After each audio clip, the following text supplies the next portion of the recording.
Commissioner Roach. Here. Commissioner Haynes. Here. Commissioner Bowers. Here. Commissioner Hedden. Here. Mayor May. Here we do have a quorum present. Thank you all for being with us. I'm not sure what the capacity is in the room right now, but I'm sure the fire marshal will do a count. So some people may have to sit out until your agenda items are called. We're sorry for that. It's our space limitation here. Size of the room, we can only have 40 people in here without violating our own rules. So I will leave that up to the appropriate fire officials to deal with that. Let me know if we exceed it. I think we're okay. It's okay. Just eyeballing. Fire chief. Pardon me? She paid fire chief. Gave myself a promotion. Everybody go around and call out numbers now. Just kidding. All right, first item is citizen comments. This is the time we allow citizens to come forward to talk about any agenda item or any other item that they would like to talk about. We have a 5-minute rule, will be strictly enforced. If you get to 5 minutes, the city attorney will notify me, and your time is up. So we ask that you please adhere to that to keep order. So, Joy Jeffrey from Tourism. And if y'all don't mind, I'm sorry, you just state your name for the records so the city clerk can. Yes, and I have can two do that. cohorts that are supposed to be joining me. Britton Skinner from downtown Frankfort and Carmen Inman from the Chamber of Commerce. My name is Joy Jeffries, Frankfort and Franklin County Tourist and Convention Commission. Representing the Tourist Commission, Chamber of Commerce in downtown Frankfort, we come before you requesting a decision from the City Commission regarding a resolution. At the meeting today of the local public policy group, the issue of the local option sales tax was discussed. There was strong support for adding this to our list of priorities, which will be presented at our legislative session, of which we all are sponsoring of that event, to be held on February 4th, 2014. After some very positive discussion, it was decided that we do not want to raise this issue with our legislators unless both the city and county elected officials are in agreement. The fiscal court will address the issue at their next meeting. If you agree that this is a positive action, we come before you to request a resolution be adopted by this body indicating that you are in support of allowing the people of Frankfort to decide themselves if a specific cause is worthy of a special tax or not. As a wise person said to me today, who could be against democracy? Mayor, I don't know whether you want me to give this to someone like... Oh, you can give it to the city clerk. Sure. Thank you so much. That was... Thank you very much. Okay, any other citizen comments? I like this. Okay, thank you. My name is I'm Donna Hecker. I'm here as president of Walk Bike Frankfort, and I just wanted to express our support for the 2nd Street corridor proposal. We are very excited about its potential to impact our downtown community. And along the same lines, I also just wanted to remind everyone that this week is the week of the Kentucky Main Street Program's Winter Conference, and Jeff Speck, who's a nationally known city planner and author of Walkable City, will be at the Grand Theater Thursday night for a talk and conducting a workshop Friday morning at the Transportation Cabinet, both of which are open to the public. Hope to see many of you there. Thank you so much. Scott Walters, I live downtown. I just want to express my support for the greening of America's capitals. I think that's a critical thing to get a lot of safety issues and a lot of important things done along 2nd Street, especially the Bridge Street, 2nd Street intersection, which we tend to cross a lot downtown. So we would appreciate any support, and if we can go ahead and at least get the engineering work done, that'd be a good thing. So thank you all. Anyone else? Go ahead. I've got some show and tells courtesy of Mr. Mueller, which I greatly appreciate his help this afternoon. My name's Charles Boo, Rebecca Ruth Candies.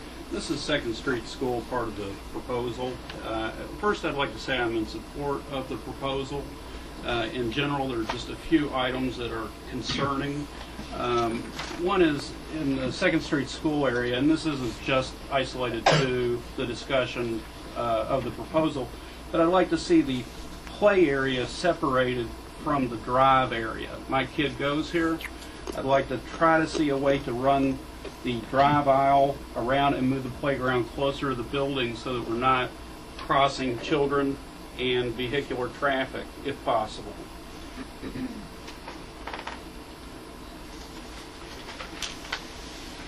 The next issue has to do with vehicular access in the proposal. This is the larger map. There's there's 3 areas of concern here for truck deliveries. Everybody wants a nice walkable area. I do too. South Frankfort's ideal for that. However, if we don't get our trucks through, we can't have a shop to go get a sandwich at because they're not going to have their bread because they're not going to get delivered.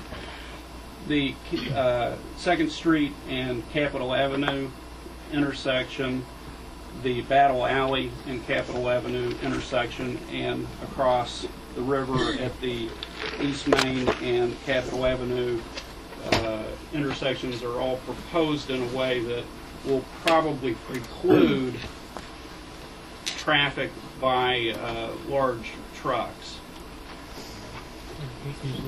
The turning radius is problematic. They turn around at Whitehead Hancock most of the time. I've seen it happen. And again, I'd like to thank Gary Mueller for his assistance in determining some of this. For instance, here's Battle Alley. And with the walkway that's proposed along the river, which is a great idea, I'm sure one of the things they were looking at is how to get people across here. But I suggest you come back up the bridge and make your cross closer on the bridge, actually. Could you hold that up? I missed it. Yes, sir. Okay. This is Capitol Avenue and Battle Alley. What they've done is they've reduced the number of lanes at Battle Alley from 4 to 2, and now a truck can't get into my store. It just won't make that turning radius. Okay, so again, I'm encouraging approval of this proposal, but I'd like to see some kind of notes or addendum that these are important infrastructural issues that need to be addressed. And yeah, I think the developers got a little gung-ho here. This is Battle Alley. This is behind my store, behind the VFW. We have a pedestrian walkway with a farmer's market proposed and no drive aisle. The drive aisle is literally where the people and buildings and structures and things are. So they just took out my access. So those are the issues I'd like, have somebody go back over the minutes and pick those up, or I'll be happy to write them down and make them part of this approval if you choose to approve it, to safeguard the transportation infrastructure for truck access. And I should also point out while I'm here that the only truck access we have now is across the Capitol Avenue Bridge. You can't bring a truck with a trailer with so many axles down Louisville Hill because of the safety issues for the school. So, that's an important issue for Pick Pack or any of the other businesses that benefit from vehicular traffic. Thank you very much. Again, it's great. I'm in support of it. We just have to watch the details. Thank you so much. Thank you. Okay, and the city manager reminded me we'll have a community meeting sometime in February. Thank you. Okay, anyone else have any? I just wanted to introduce myself. Dr. Megan Sosha at Align Your Spine Chiropractic. We are the newest chiropractor in town. And so I just, a few of us are going to be here attending these meetings just to be active and involved in the community. So that's all. Thank you. How do you spell your last name? City clerk said. S-O-C-H-A. Okay. I know she's going to ask. I got it right. S-O-C-H-A. I was raised on phonics. Pardon me? Anyone else have citizen comments? Anybody out there that does? Okay. All right then. We've got some folks here. Does the commission mind if we go ahead and let some folks make the presentations, then we can sort of Yes. clear that's out? Fine Make with it me. less crowded? Okay. We'll just go down and We should just do it right the first time. so you can do the Fall Sawyer Library issue first. Is They're you here. going to do that one, or is Mary Lynn Collins is you're the president or chair, right? And did you all want to do it together? Okay. I think I just got Okay.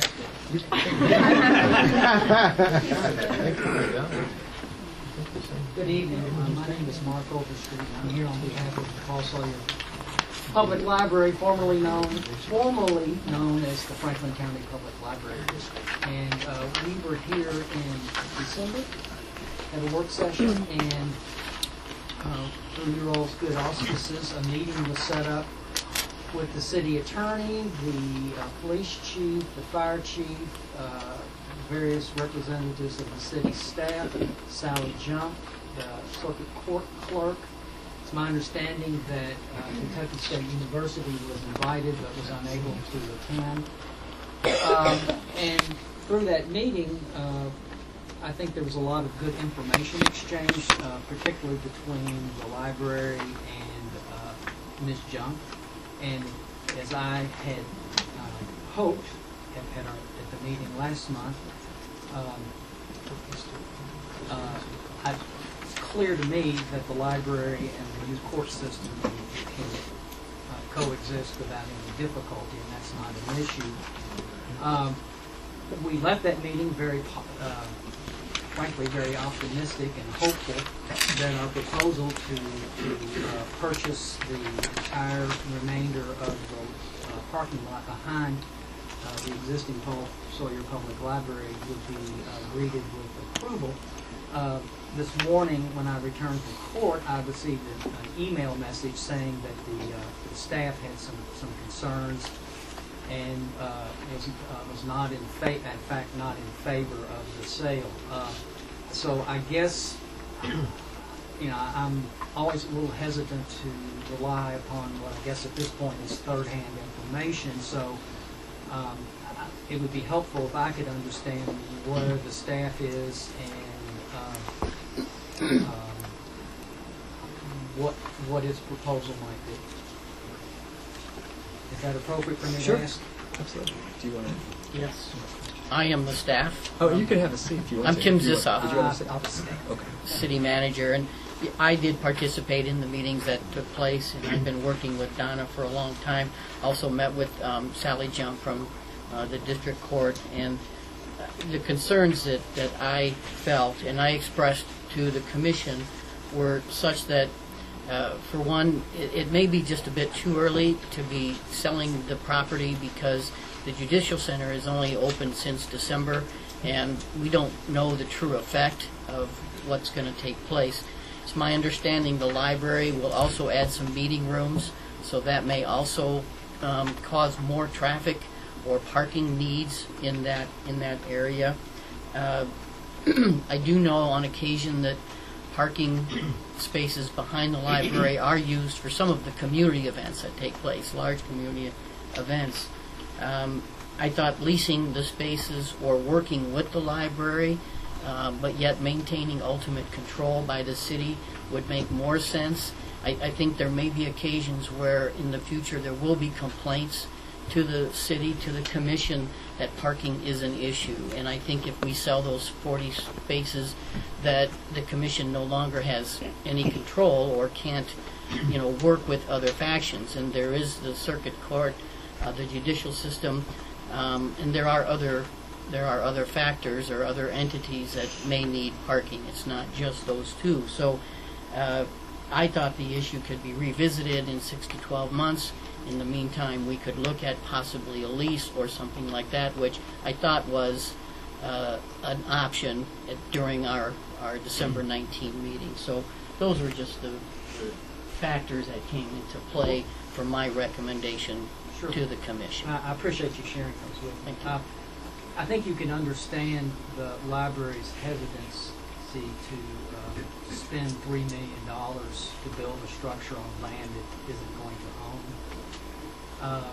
And if the proposal is to wait 6 to 12 months or whatever, 6 to 9 months, whatever the proposal is we really can't move forward. And if obviously we're here with our hands out, we're asking, and we're not in a position to do anything but ask and respect your decision. I know you'll act in the best interest of the entire community, but what this means is that we'll have to move on and look either at other locations outside the city, or perhaps put it on hold. That's always a possibility. We just don't know. But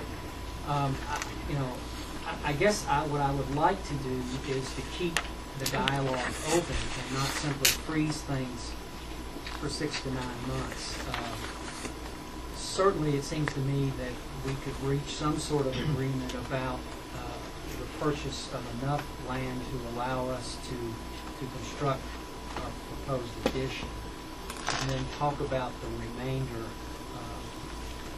on your timeline. And if I may, Your Honor, I think I did share with Donna Gibson today that it was explained that at least 9 spaces would be needed for the expansion, and from my perspective anyway, I would be open to the 9 spaces, but it was the remaining 31 or 32 that again, just from my perspective. And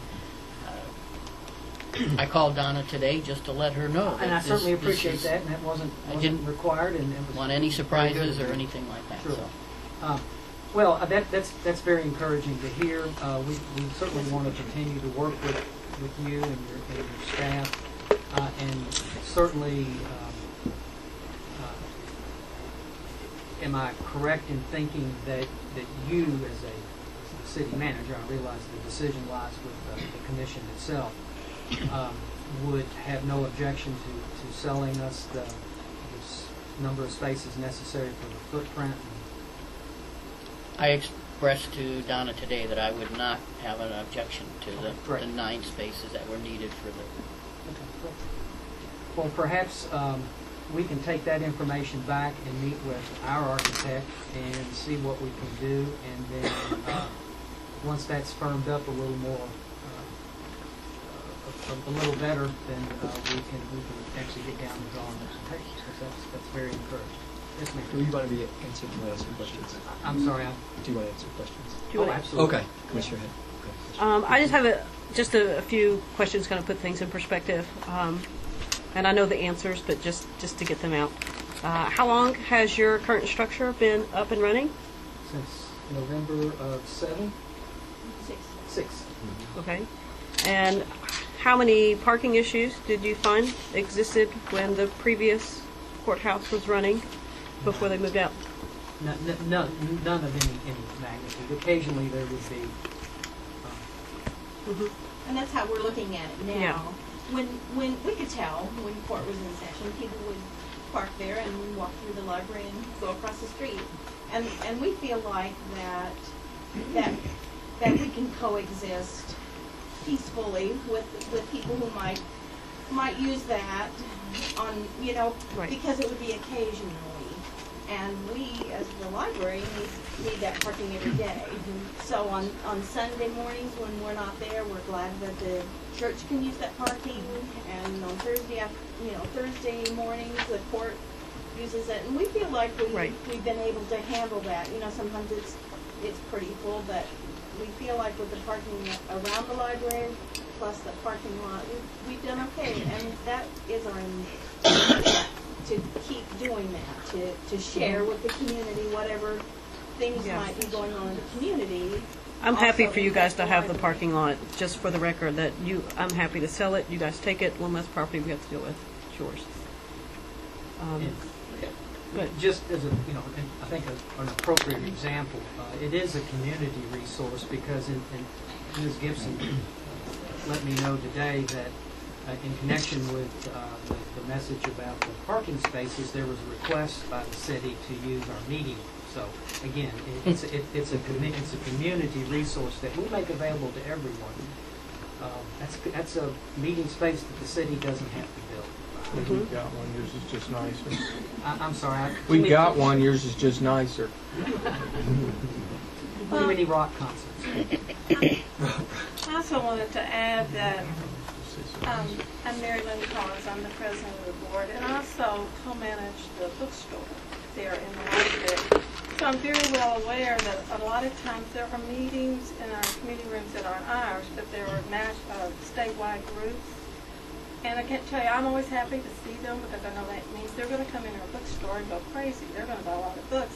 But I also know they go downtown and eat lunch. And I know several have talked about coming back from the Woolworth. So I think also those commissions help downtown. So that's just another thing to keep in mind. Commissioners have any questions for Mr. Overstreet and those groups in his comments? Do you all have anything else? Thank you all very much. We'll stay in touch, I guess. All right.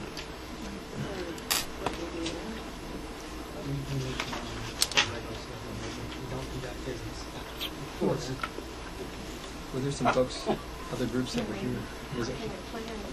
Well, I was just going to say, how many people came for the? How many people were here for the library? I'm just trying to see who's. Yeah, I want to give them. You want to wait? You don't want to give them a parking lot? Thank you all very much. Appreciate it. You like to sell I guess everything. immigration resolution. Thank you, Olga. Right. Let's sell everything.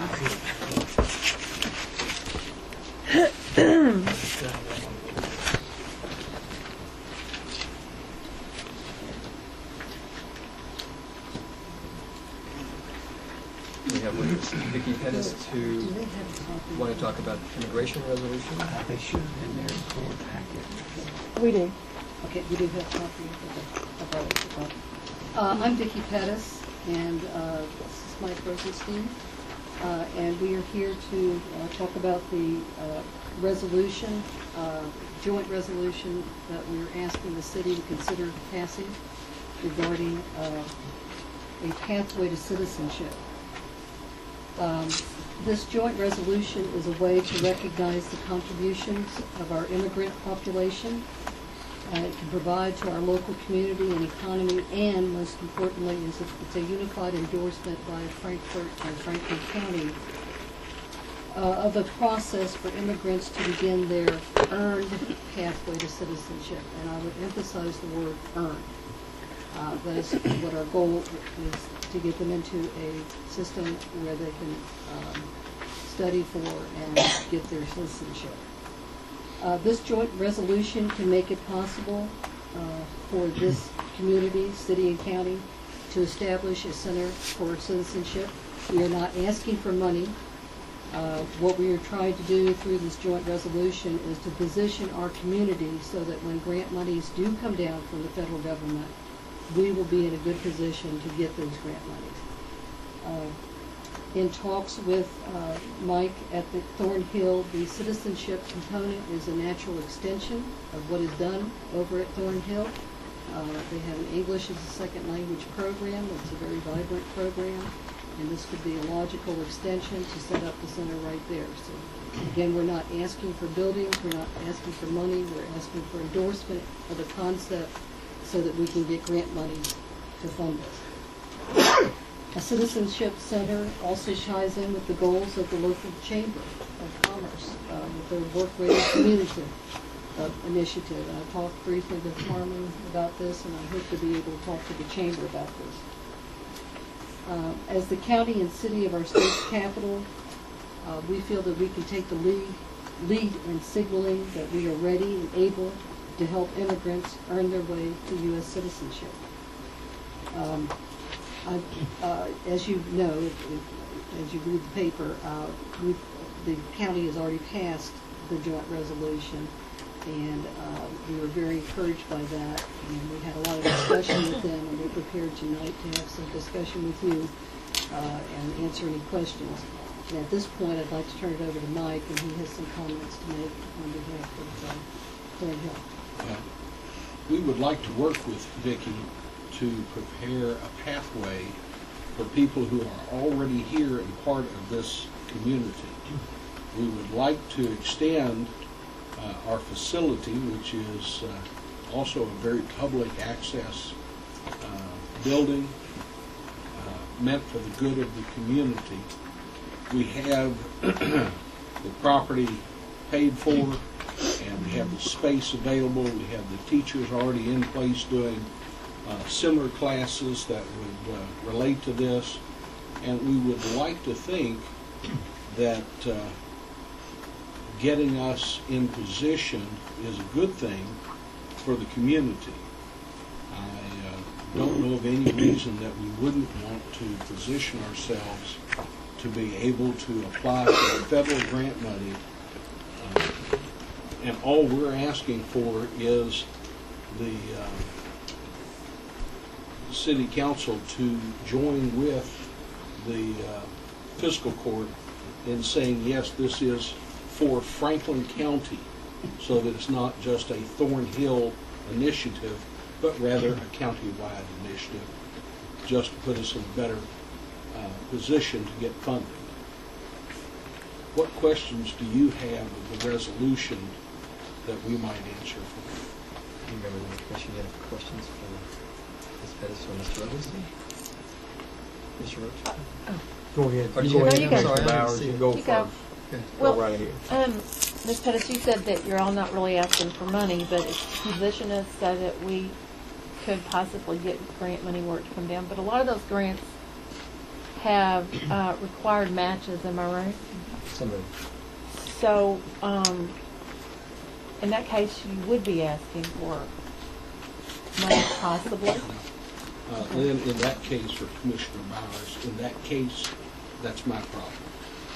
I run Thornhill, and that's what I have. Okay.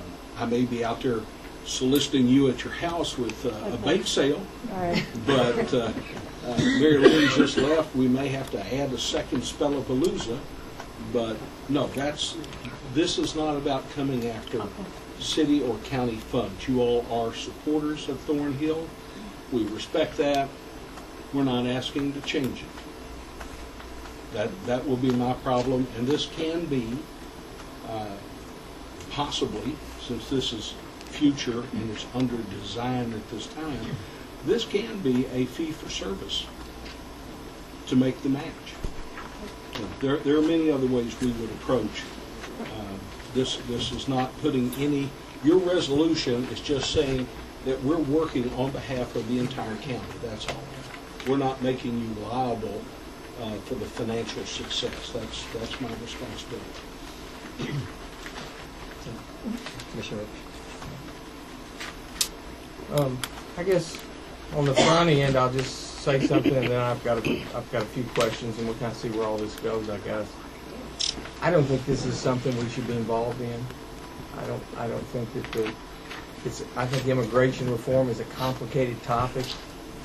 This resolution has a particular viewpoint toward that. There's as many viewpoints on immigration reform as there are members of the House of Representatives, where it's probably never going to go anywhere for a number of years to begin with, but I could be wrong. I don't think this is something that we're knowledgeable enough to know about. I think the aspect you're dealing with there, perhaps, but the rest of this, I don't think so. And I think we need to focus on more essential services and not endorse something that we really don't know anything about and don't know much about immigration reform to begin with. I think it's a federal matter for the most part, and I don't think we need to get involved in it. One of the things I would respond to you with that is, keep in mind that we're not talking about immigration as a whole. We're talking about the educational component. If and when immigration passes, we're not asking you to endorse whether or not you want it. If and when it passes, federal monies will be coming down the pipe. If we are not in position as a unified community, we will have less chance to get those monies. All we're asking is that we position ourselves to do that educational component. If and when it happens, we will be able to say to our immigrant population, come out of the shadows. You can get your citizenship according to federal rules, whatever they decide upon. Nobody knows what that's going to be yet. I understand that. I do think I'm more optimistic than you are. I think it's going to come this year. But even if it doesn't, I still think there's going to be grant monies floating around there. There's a refugee center in Louisville that has recently gotten federal grant money. And they're operating right now and teaching citizenship. So we're talking about the educational component. Well, I guess my questions then would be, when I read this, that looks like a piece of it. Like, for example, this appears to it has nothing. It has us supporting a resolution for immigration reform, of which the primary purpose is reunification of families, and which I don't really think is a good idea. But I think there's a complicated reason why it's not a good idea. And so there's one thing. Another thing is there's no mention in this resolution of border security, and you're talking about immigrants tonight. In a sense, we have 1 million immigrants a year that come into this country legally. We have between 11 and 20 million that are here illegally. You're lumping them all into the same batch, and I think endorsing this would endorse amnesty for illegal immigration. First of all, I think we would be easily open if you feel that any of the line items in our resolution make you uncomfortable. If you would note those, I think we would easily move to adjust them, if not entirely remove the reference. And I think the county has also indicated that if the city wants to go, if they don't like the wording of this that they've passed, you can pass your own resolution that suits you and take out the parts that you don't like.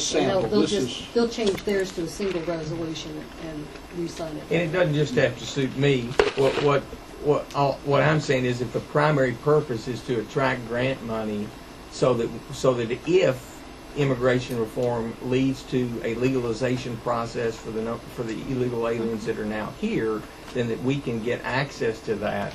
I think that's a different issue than a number of these items in this resolution. This resolution seems to me to push us toward a more permissive policy than even pass the Senate, and so which is another reason I don't want to get involved in it. And so that just looks like two different purposes to me. We would easily clarify the wording to specify, if not in alignment with these other articles, then in solidarity, just a single resolution speaking to a citizenship training path, and remove whatever language gives you the commission concern. I'm not sure which part of the wording that you don't like. Reunification of families and legal status for immigrants. I'm not sure if that gives you some pause. I'm not sure if you have some pause with the clear contribution immigrants make. I'm not really sure what part of this you have a problem with. But we'd be glad, not taking the commission's time in a work session, we'd be glad to meet with any commissioners and come back to you with a resolution that responded to those concerns. Our sole focus here is to do teaching, and that's what Thornhill is about. The commissioner stated the numbers of legal versus illegal. I agree. There are good and bad, legal and illegal, but to the best of my knowledge, most of the references refer to documented and undocumented workers. And the key word there is these are workers. These are people who came here just like my grandfather is not that far removed, immigrated from Russia, lived in the crawl, and opened the Globe General Store on Broadway. That's just not that long ago that we were that same immigrant, my family. So these people are here. There are some bad people. There are some bad people getting and abusing public assistance, but we're not going to withdraw that nor avoid that because some people are bad people. But you're saying that you can come up, perhaps there's a way to work the language, because you and I would just disagree. I have no problem with the statement that they're good and bad to undocumented and documented, but one group's here legally and one group's here illegally. One group didn't break the law, one group did. All I'm asking is if we get this resolution and grant money becomes available, and you make it known that we don't want to teach illegal, we only want to teach legal immigrants. I'm fine with that. I am not, however, a police officer. So I don't want to get Thornhill into discerning who's legal, who's illegal, documented, undocumented. But we could also include, if it's a concern, we can include the requirement to prove your legality to qualify to take this path of citizenship. And So I don't argue that point there may be a test that, when they come up with immigration reform, they may have some kind of test, or I don't mean in the sense of taking a test, but there might be some kind of indication or proof of that. And the Senate bill has that in it. Yeah, and so, but we don't know what that's going to be, so it's real hard to address that in this. That's why this is kept real general. And I have to tell you, running a school, there are just not a lot of criminals breaking in to take classes. I doubt it. Okay, so, I mean, there are bad people out there, but those are probably not the ones who are going to come in and abuse an education system. So the ones who are here and do want to integrate into our citizenship and stop being, as we commonly refer to them, as a drain on our resources, well, let's make them citizens and let's make them pay taxes like the rest of us. That should resolve that. We just want to give them a hand doing that. Mr. Haynes. Just wanted to say that I've seen firsthand the work that goes on at Thornhill, and so that in itself, by you all tying that together, gave me more support for it. But of course, when you first look at immigration, you think globally and the border. But these people are here in Franklin County, and you actually took the words out of my mouth. I don't think that the ones that come in to take tests to improve their life, we can document them, who they are. If they get into trouble, we have some information on them. The ones that are just out and about, we don't have that information on. So I'm glad that you're not asking for money, you're not asking for a building, and so I'm glad I definitely support the concept. So I just wanted to go on record that I support that concept, and I'm very glad that you all paired up. And I might add, I taught English as a second language at Thornhill for years, and a lot of the people that I taught were here with work visas, and they really wanted to become citizens, and they have it in their heart, and that's what has driven me to stay with this, and this has been a dream of mine because, and I will be teaching U.S. citizenship tests to whomever wants it, no matter what. But there's a lot of the folks that go through that language program that really love this country so much, and they really want to become legal and citizens, but they just haven't gotten the guidance from Washington yet. Thank you for your time. Any other commissioners want to ask any questions? I think you'll see something that we'll agree to. I'm not sure what that final product will be, but If there's anything we can do to help or change it, or You've got my if you phone want our number help. and everything. 3204165. 3204165. Yeah. Memorize that? No, I'm reading it right off the sheet. Thank you. thank you all so much. Oh. Okay, next item. Who's doing Wake Planning Center? We have staff present, and I believe we do have some people in the audience that may want to comment as well. Okay. We may start with the staff. Mr. Mayor.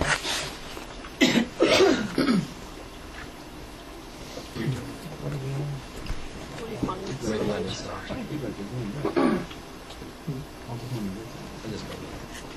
Because there's other people just trying to clear it.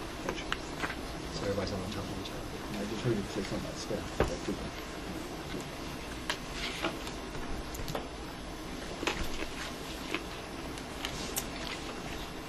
I'll start. Thank you all for letting us give you more information. Last December 9th, we had a presentation before you at 10, and we came up with 5 topics that were going to be funded from the extra $203,000 from the KCDC loan allocation. This is one of those that came up, and you all had asked for a little more information. We provided you a handout of that. We're asking for $25,000 of that $230 extra. A budget amendment will need to be done to actually allocate it to a department, whether it's Rebecca's or Planning's or whomever's. And Rebecca and Maya are here. Maya's going to be the lead for our department on this. If y'all let us keep moving forward on this. The first primary step besides the budget amendment is to do the RFP, request bids, and get a professional on board. We have talked to some on that. What we're looking with, we talked to DFI, Joey Jeffries, tourism, met numerous times throughout my tenure here with the city, and we're actually able to move forward now, I think, on this. And it's the right time to do it. With signage, helping the public, basically, and we're looking at downtown, not from the interstate to downtown, which is a part of wayfinding, but this $25,000 is geared more toward your downtown. How do you find the parking? How do you find the local businesses? How do you find the right places? And you've got 5 signs in a 2-foot stepping distance. Maybe we only need 1 sign and we can consolidate some. That's that. We'd be happy to answer any specific questions you may have. I'm trying to keep this short. We did give a lot of handout information to you all. Who else was going to make a presentation? Rebecca and Maya are available to elaborate more or answer questions. I'd like to just keep going if that's okay. If commissioners have, you just raise your hands and I'll call you. Okay, thank you. All right, and we'll add that to a budget amendment. Thank you. Thank you. Good idea. Excellent information.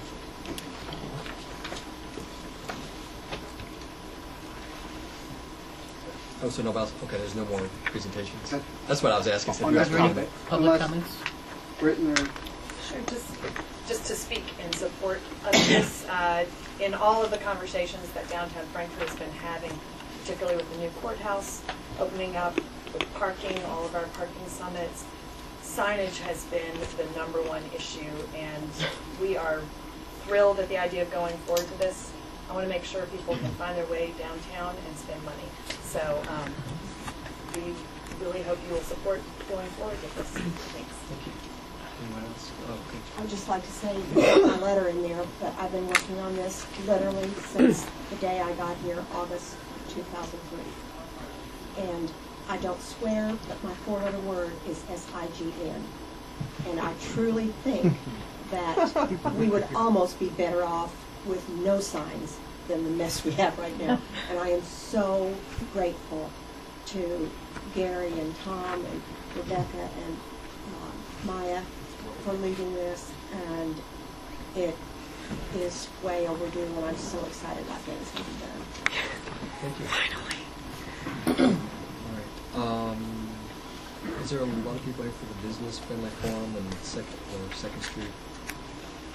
Second Street, Mike. Is that Second Street? Okay. Let's do the Second and Bridge Streets intersection improvement. Who's going to? The mayor. Long time no see. This also was one of the 5 items from our December meeting. We provided additional information in the packets to you all. The overall concept area extends from the Bridge Street to Taylor Avenue. However, what we're seeking is $30,000 from that extra $230,000 unanticipated fund revenue. The dashed area is the area that we want to hire a consultant an engineer to do a preliminary engineering study. This is a blow-up of that same area, basically from the intersection where the cars come out today from the school up to Bridge Street and including Bridge Street. $90,000 will be coming from municipal aid, so it's not general city fund or tax money. But we do need approximately $30,000 allocated in a budget amendment to make this happen. Again, we would like to get the RFP out as soon as possible. We have a tentative schedule milestone in the packet for you all. We've had very good feedback on this. Maya did an excellent job of meeting with the neighbors, the property owners, business owners, and discussing the issues. And I presented this to the Planning Commission, and they were very supportive of the overall plan itself. They had some concerns about traffic. the overall Greening America's plan, which is a tentative agenda item. It's on there for your approval as a resolution. And they were supportive of the plan as well. And these were from the excerpts from your packet. And we just need a more formal commitment and a budget amendment that we'd like to have finance do for the budget for the end of this month. We can start. It takes 2 readings. We don't want to start advertising to people and letting people know we're moving forward and the money's not officially there. Question, Mr. Hagan? I do know that there are some concerns with, I guess, with this process. I do know that some property owners feel that that they don't want trees in front of their property, of which this plan puts out. They also don't want a sidewalk in front of their property. And I guess these are things that the engineer is going to look at as well.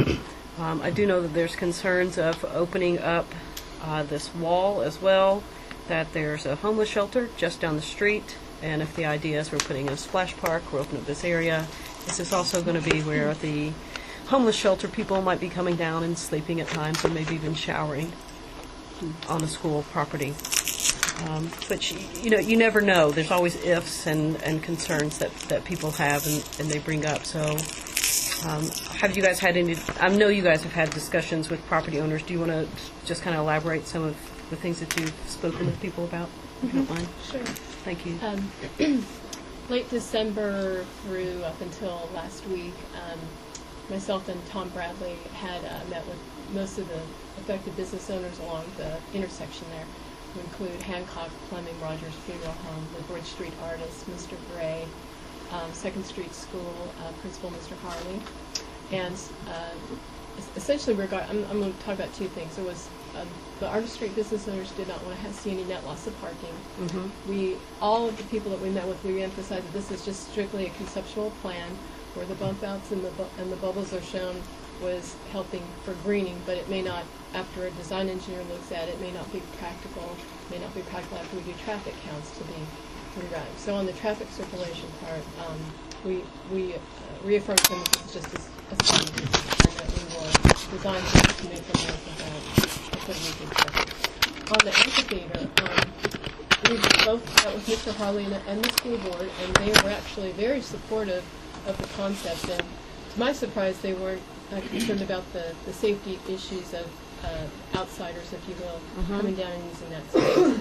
As they noted to staff that currently there is already a break in the sidewalk on 2nd Street where people even now can go down and hang out down there, if you will. But in terms of the overall how it would work, more of the comments that I got both from the business owners and others in that area were completely very affirmative and supportive of the amphitheater concept, and did, even though there was some, I wonder how that would work, and because currently we do have homeless people at the library and meeting places to hang out,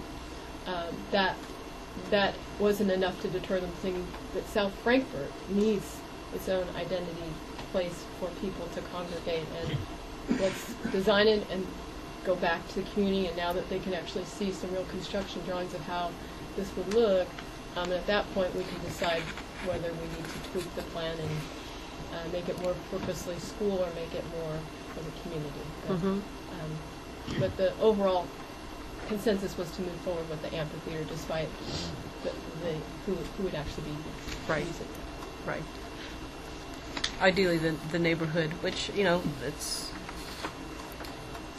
open property. And if I may, without a preliminary engineer drawing, a professional doing this, working with the state DOT as well that we've already spoke to, we're not able to apply for grants to implement this or to make any of it happen. If the engineer says 30% of this will work, and the city says, great, that 30% is still what we want to do, that's going to give us the numbers, that's going to give us the details of how to do it, so we can apply for grants and lower and actually make improvements on 2nd Street. Without an engineer study, we're kind of stuck with a plan that will sit on the shelf. So that's really why we're pushing forward with this as our first priority for this area. Go ahead, The playground area, is that also part of the study? 'Cause I know a gentleman before him was saying that was a concern. No, the area, this portion, the sidewalk, and the opening of the wall, and the right-of-way improvements is what the study is. Not anything beyond the amphitheater, the public space on the school area. Thank you. Now, there may be, the school might want to work with the same consultant and the same folks and try to save costs that way for redesigning of the elements that it shows on the school grounds. But we're not paying for that, not at this time anyway. Thank you. Sure. Thanks. Gary, the people I talk to, I think everybody's for jazzing it up because they just are. So let me ask a process question. If there is, let's just say there's 6 problems that must be fixed or we can't do it. Do you go ahead and get this study that doesn't deal with those 6 problems and then fix the 6 problems afterwards, or do you have a couple of parameters on the front end so that the study's not done in a way that creates problems? The study is going to redesign the look of this. Yes, sir. To a feasibility, practicality, and legally meeting all the design guidelines, DOT guidelines. And that's when we'll end up with a true picture. Okay. Then we can re-meet with the owners, work out the 6 issues that they have. I made the number up. Okay. And if the owners still don't like the tree that's proposed, that will work and still fit the plan and the design, and there's a tree there or a landscape island, and they don't like it there, even though it's on public property, not private property, the city commission can choose to do that or not do that. Okay. Well, I guess I'm asking that. I answered you. You did. That's great. I guess we need to make that clear because, first off, there are hardly any private businesses on 2nd Street. So when we talk about private business or whatever, there are only a handful, and I think those handful are concerned. Correct. Now, and so, you know, if you happen to be Whitehead Hancock and you own those 3 buildings there, and you're used to your trucks going in and out of there, and you got a bunch of them, you don't want to all of a sudden have these big curbs, and then you can't get in and out of there. But if the curbs can help alleviate a retention of water and water issue, drainage issue on his property, he may be willing to accommodate some of it. Maybe that's we talked about that as well. Okay. And that was positive. And then, if y'all have looked at this, are we going to lose any parking, or is that just part of the design? To be determined. Okay. I honestly can't say. I insist on this area. There's not a lot of parking to lose. Not much to begin with. Not a lot of gain either. The city did buy the gas station on the corner, tore it down, provided a public parking space. That used to not be there. Half of it's plant board, half of it's... Well, when the city's not in use, I call it public because it's owned by the city and we've never told anyone off of it, to my knowledge. And I did mention Mr. Paul from Works White Light had actually was the one that brought up the concept of diagonal parking, which, you know, again, that's not shown in the plan, but we took all the common sense. When we do sit down with the design engineer, we'll say this is all the input, including Mr. Hancock's, you know, curbs and drainage issues. And it's a great opportunity to understand what are our existing conditions out there. How do we make them better? Because these businesses, like Mr. Hancock, has been struggling with this for a decade with his puddling there, and this is an opportunity to let's see what we need to do to fix this. So it's an opportunity study. I see it. So we're not locked into anything. We can adjust it after the. Okay. And I guess the only thing I would like to see happen, I'm sorry. I'm through. You sounded like you were through, I'm sorry. You did just fine. After a year, I felt it. You got it. Yeah. You know me. To make sure the business stakeholders are maybe brought into a meeting with the engineer consultant. Yes, we have that actually in the schedule. Okay, May, that's what it says, right? Yeah, community meeting with the stakeholder interviews.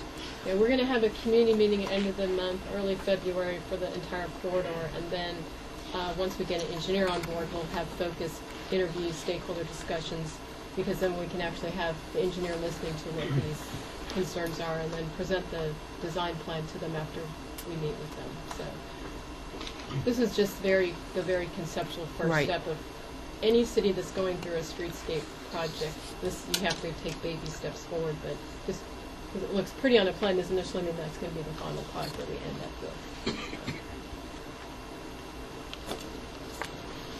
Any other comments, Commissioner? I think one thing you can look at when you're doing design elements in commercial areas is when people, business owners, are concerned about trees, their usual concern is because it's blocking the front view of their business, but trees, certain design elements would take that into consideration and plant trees on the seams of the buildings so that there's still a tree canopy, but it doesn't block the name of the business or the store, and it can still provide shade, and it can provide a lot of benefits by keeping the sidewalk cooler, so people want to congregate in areas where it's not hot. Put benches and planters to attract people, to make it a little bit more inviting. And so I think too, if business owners see that concept presented, sometimes they like that, instead of just thinking, oh, I don't want this big maple tree in front of my business so people can't see it. So I know we have some business owners here that, I don't know if any of the business owners want to say anything, or if they're content just to observe and wait till we have more designs or proposals put in front of them. So, okay. Well, thank you all so much. Here for the next one. So we still have people. Are there other folks here for the historic preservation grant? Let's try to figure out. Looks like an easy You one. have the staff here. They're already up.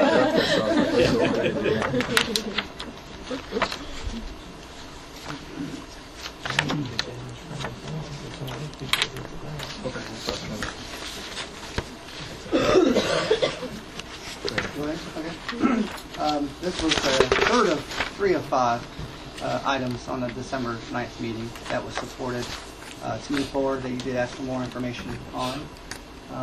We've worked with Maya, spearheaded this, I think, from the very beginning, and Rebecca, myself, and Tim.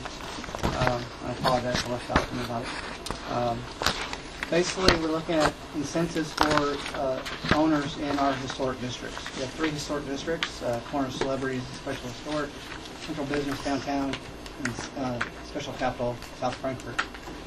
Typically, we get individuals who come in and say it's too expensive to change out my wooden windows with new wooden windows, or to find a contractor who's actually going to show up and not charge an arm and a leg to fix them. I just want to put vinyl in or something else. And the cost of the exterior requirements we have is an ongoing comment that we hear. So we came up with this solution, or option. It's not a solution, but it does help some, as a pilot program. And that is a grant program. And again, jump in. Grant programs geared toward, we need $40,000 out of the $230,000 extra money. The $40,000 going to be divided into 2 avenues. A grant program, $20,000 allocated for the grants. A grant, we're anticipating obtaining 2 applicants. 1 business, 1 commercial. If you get a loan, you get pre-qualified, you talk to a banker, or you just have $20,000 in your pocket, savings account, and you want to do exterior improvements. You contact the city, you fill out the paperwork within the time frame that we're going to have in this program, and you want to do exterior, we're going to give a $10,000 match to a commercial business and 1 to a non-commercial business, residential owner. Solely for exterior. So we're going to review everything that's going to be paid for. Once it has to be done in 12 months, and if it's completed, we inspect it, they get the COs, certificate of occupancies, or completions, meets all their requirements, they have the bills showing what was done for the exterior, we then give them the funds. We know there's more need than just 2 projects at $10,000 each, but that's what we're shooting for and suggesting.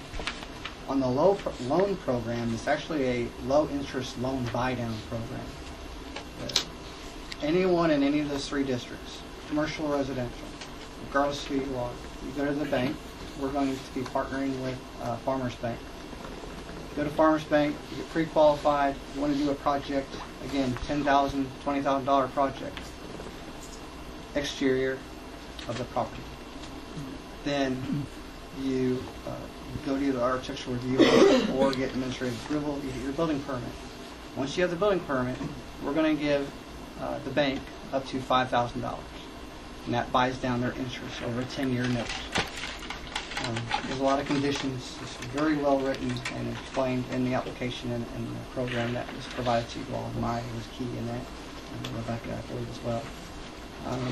So that we buy down the interest. So more money goes toward the actual project. The loan is paid off sooner. That's the incentive for that. We're hoping to help. It's over a $20,000 loan note over a 10-year period. The interest buy down would be $5,000. So we're hoping to help 4 individuals. 4 times 5 is $20,000. So the loan is a $20,000 program. And we hope we can do that. Assuming we get 20 people who apply for both of these, they're going to say, I want to apply for the grant, and no, I want to do the low interest buy down. They don't have cash match. Great. Their names are going to go in a hat. At the end of the application cycle, all those that are approved, they pull a name, they have a nice little PR thing, and they're awarded.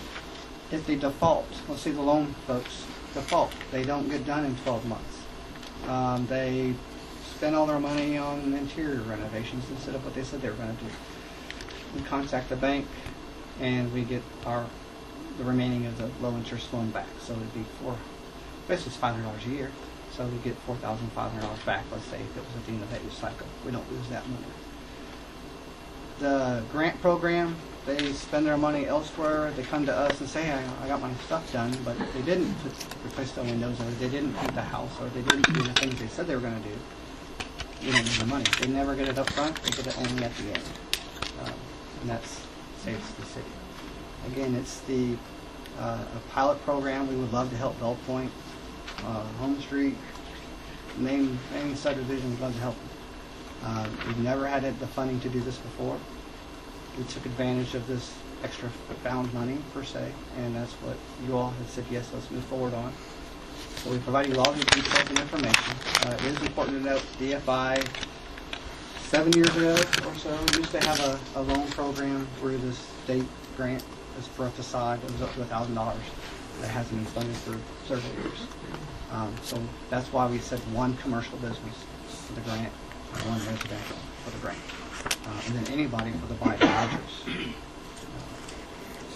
We can't advertise, we can't really get the word out, we can't tell people about this unless we know the money's going to be there.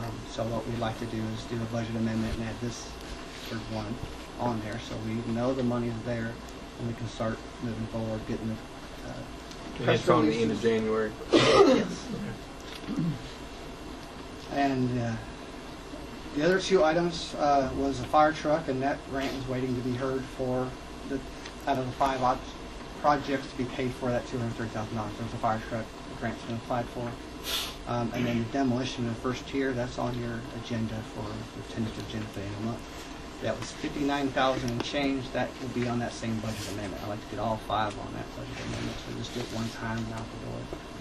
And, whether the projects are successful or not, or we get the grants or not, you don't lose the money. That's my presentation, or our presentation. Again, Maya will be the lead on this program as well as Rebecca. Should be some tricky folks. Thank you. So creating the programs by the end of January, you must already be working on this. We meet the 27th, and it's going to be done. Yes. The applications are done, the programs are fine, we're just ready to move, but I can't tell people. That's some PR work to do, but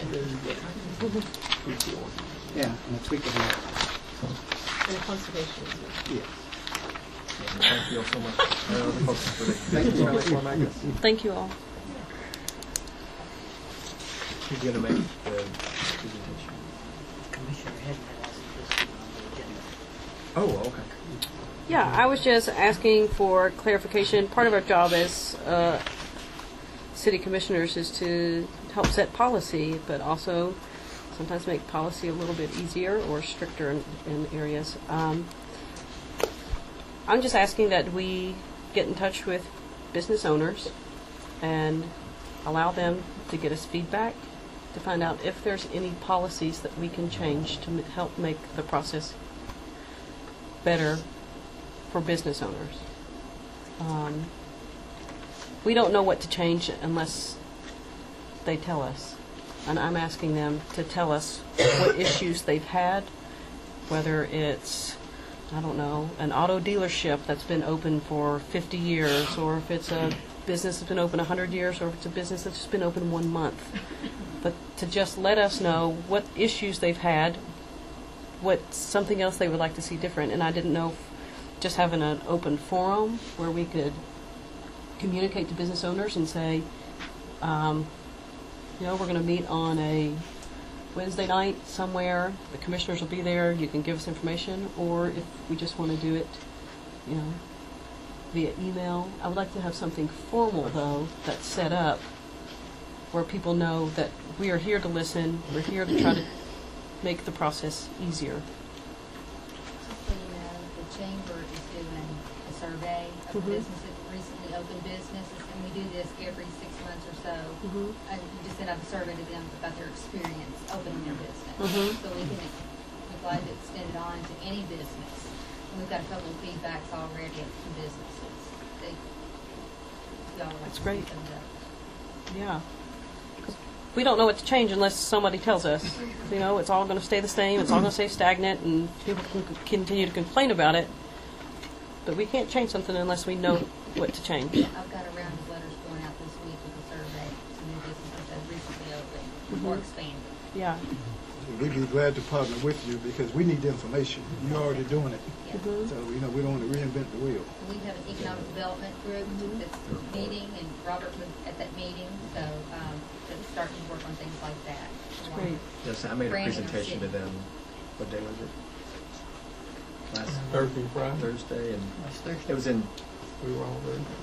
Report, but I told folks, and I think it was decided that the committee wanted to maybe do it both. Well, the way the chamber said was so that some folks might be nervous about speaking directly with the mayor and the commissioners, and that they might get better feedback and results if it was through the chamber.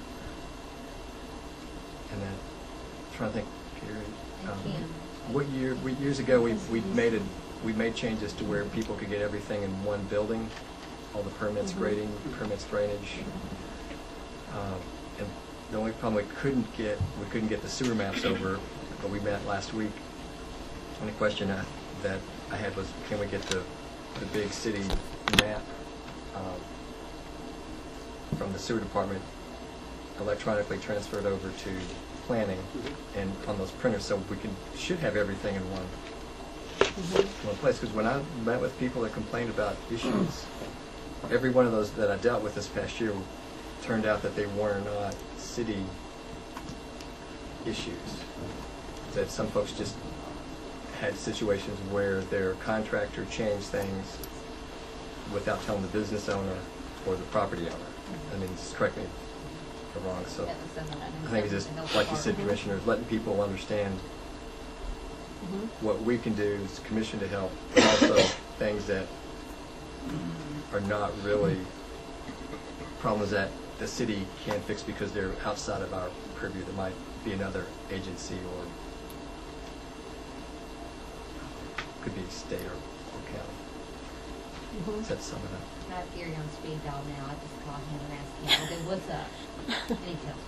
But I think sometimes our staff, I would say that sometimes they get falsely accused of things that are not impediments. But it's a good idea. And we don't mind hosting those. If you want us to host them, we'd be glad to host them. I think it'd be good. We're going to start doing a roundtable discussion with businesses anyway, with the president, so that may just be something we can add to it. Do you have You can talk. Good. I think we can do both. I think the idea coming out of the chamber, and we've been talking about it since last summer, was to try to talk to some individual business people, either individually or in a group, so that we can get a real candid assessment of what the challenges and barriers are to doing business in Frankfort County. I think this one can also, we could just go ahead and figure out what's the best mechanism to do it, the best way to get people here. Is it better to have it here, or is it better to have it somewhere else? I don't know what those answers are, but I think that they could, both those things could serve the same purpose, because you may find that they'll ask us more, you know, what about changing this or changing that, where what they share with you all might be, well, Susie Smith is the least receptive person I've ever dealt with, or this person is great, or you're not open at 4:20 and people are leaving. I'm just making stuff up, by the way. But the point is, you're going to get more personnel / certain type of things in your all's venue, and ours would be, I think, a different type of thing. But I think they both serve the same goal, which is to become stronger for business. Yes. Well, if you all are going to have some such thing anyway, we could just maybe as a commission attend, though we don't replicate. But just also note that not all businesses are members of the chamber. Yeah, I think we. Well, that might be a good way for y'all to increase your membership, to invite all of you. So, I mean, really. Yeah, that's true. I Yeah. think it needs to be separate. I think Yeah. And we do send the surveys to even non-members. We send them to everybody that's recently opened up. So we have opened up that.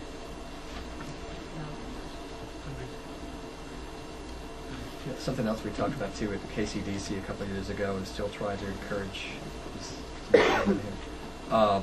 to always remember too, not to just market the industrial parks, but also the businesses that are, or buildings that are empty within inside the city, to do the infill instead of pushing people out, try to breed them to get them back in. You know, that's been some issues with folks that have located here because they feel like they want to go to high traffic areas, and that's been a bit of a concern.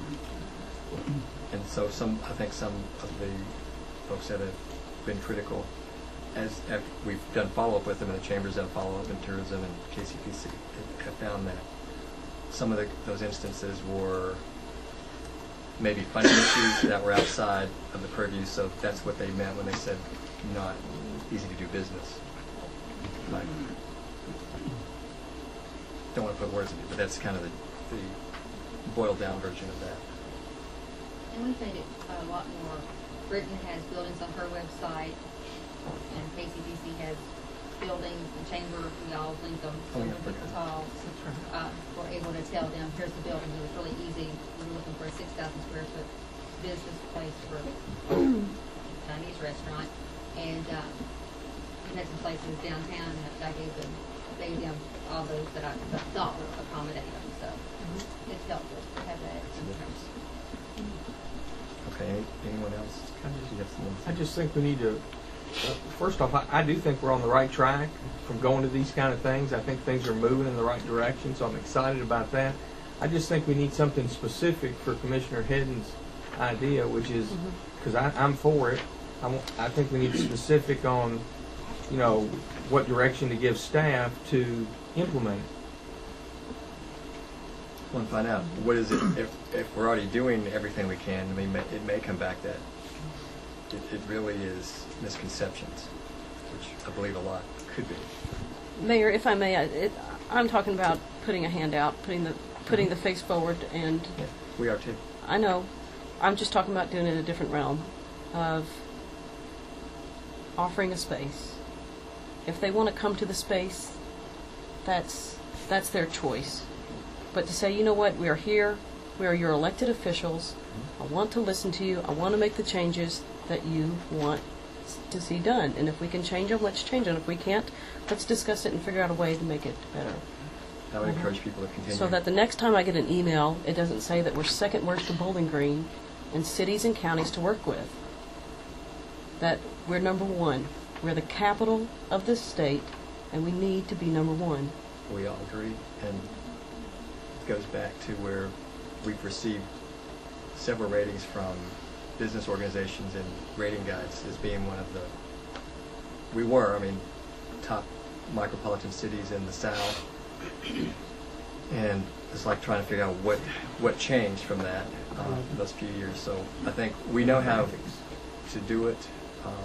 We just want to get back and try to figure out what's changed, if it's just a misconception, or if we do need to make changes. And as the commissioner said, that's what we want to do. That's what we're here for. And it's just,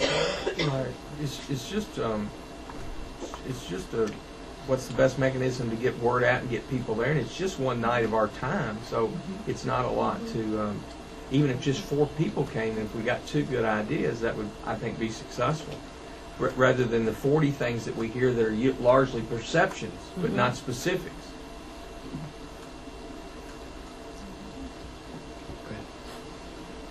I would also like to say that while we have had those complaints come to us during the development, I can tell you within the last year, I'm sure both Gary and Maya would agree, we have had incredible quantum leaps of progress in this direction. And I think we're headed in a very, very good spot. I think all of us want it to happen, including the staff. I think it would be really great if Maya and Gary could start coming to development, the meetings that we're having. I think that would be helpful for them. Now, Tim's been coming, and I think that's fantastic, and I know you're very communicative with the staff. But that might be helpful for them, too, to be sitting in on those meetings, because what you were saying, Katie, is, excuse me, you were saying is that people need to be heard. Well, sometimes when we're bringing something to the table, they need to hear it firsthand. But I really want to go on the record as saying the situation has improved quantum leaps in the last year, and I for one am very, very. Here, do you want to share, just so it doesn't just come from us, but from the Chamber's perspective, those cases that we discussed when I got phone calls last year from folks? Some of them were just, I don't say company names because Gary does. One was just, was complaining about the city. The city kept changing this. The city kept changing that. We'll come to find out, no, it wasn't the city. His architect changed the specs of the building and wasn't in compliance with what needed to happen for the health department. Then they changed the specs again, that it wasn't in alignment with EPA because they have gas pumps. And so it's little things like that we're hearing. Most recent thing I heard was about a signage issue. Somebody said that they called, they asked about a sign. Can I put a sign up on my building? He was told, just put the sign up and we'll let you know if it's good or bad. Well, instead of putting the sign up, they wound up putting up a banner because that wasn't, they put up banners because they already had a banner. So I haven't gotten to that part of it, but things like that are happening. I think sometimes we get confused with where they need to go. And the Economic Development Committee met the other day, and they're talking about doing an ombudsman. We're going to look into some things about that, and the chamber is actually going to take on that responsibility, it looks like. So I think that'll be a good venue too, as far as the talking of what's going on in the community. But we'll get the surveys out. Some of them was just like it was a lot of work. It was really a lot of work. There was a lot of steps to take. People weren't really helpful in the steps. But then when you call, you don't have the trouble walking through the steps. So I think that's the process can be very cumbersome sometimes. Well, I see one of our former city managers back here, Mr. Gomez. I don't want to put you on the spot, but I was saying, I know when you were here, that was an issue that we were starting to address in a more aggressive way to have staff reach out and make things more accessible for folks. And again, thanks to our staff for all of those efforts. We appreciate it. And like I said, sometimes it takes a while to start to recognize those changes, but it sounds like from what you all are hearing too, it's good to share what we're all hearing, because sometimes we may not hear what you hear and you may not hear what we hear. So we appreciate that. But again, thanks to our staff for Sounds like no. Of your diligence. But I think the town hall meeting is a great idea. Let's them know that you're here and listening to them. Or just like I said, just As an pick outsider, yes. Pick a night, call it something, just opportunity for people to talk about. So we're on board with it? We're on board. Does anybody Okay. disagree? If anybody disagrees. Okay. But we thank you for your feedback. Okay. Oh, what? When it's not a board meeting, it's kind of Yes. tough. You say, okay. Okay. We'll go back to. Yeah, I couldn't tell where everybody was. Did you all have any other issues you were here? Were you all here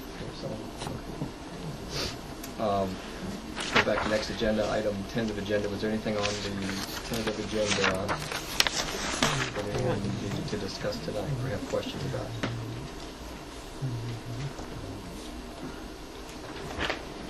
Nothing? I guess we'll go to staff reports and start over here, I guess. Our director, Field. Well, I was going to Tom first, but. I'd like to request permission to add a couple of agenda items to the voting. One is a business associate agreement between Wells Fargo and City of Frankfort. It's a non-cost item, and the other is a personnel item, water quality engineer for City of Frankfort. Is there any objection? If not, we'll What's add the those. first one? A business associate agreement between Wells Fargo and City of Frankfort. It's not a cost item, it's basically just allowing them to see claims data for City of Frankfort. Sewer Director Scout. Planning Director.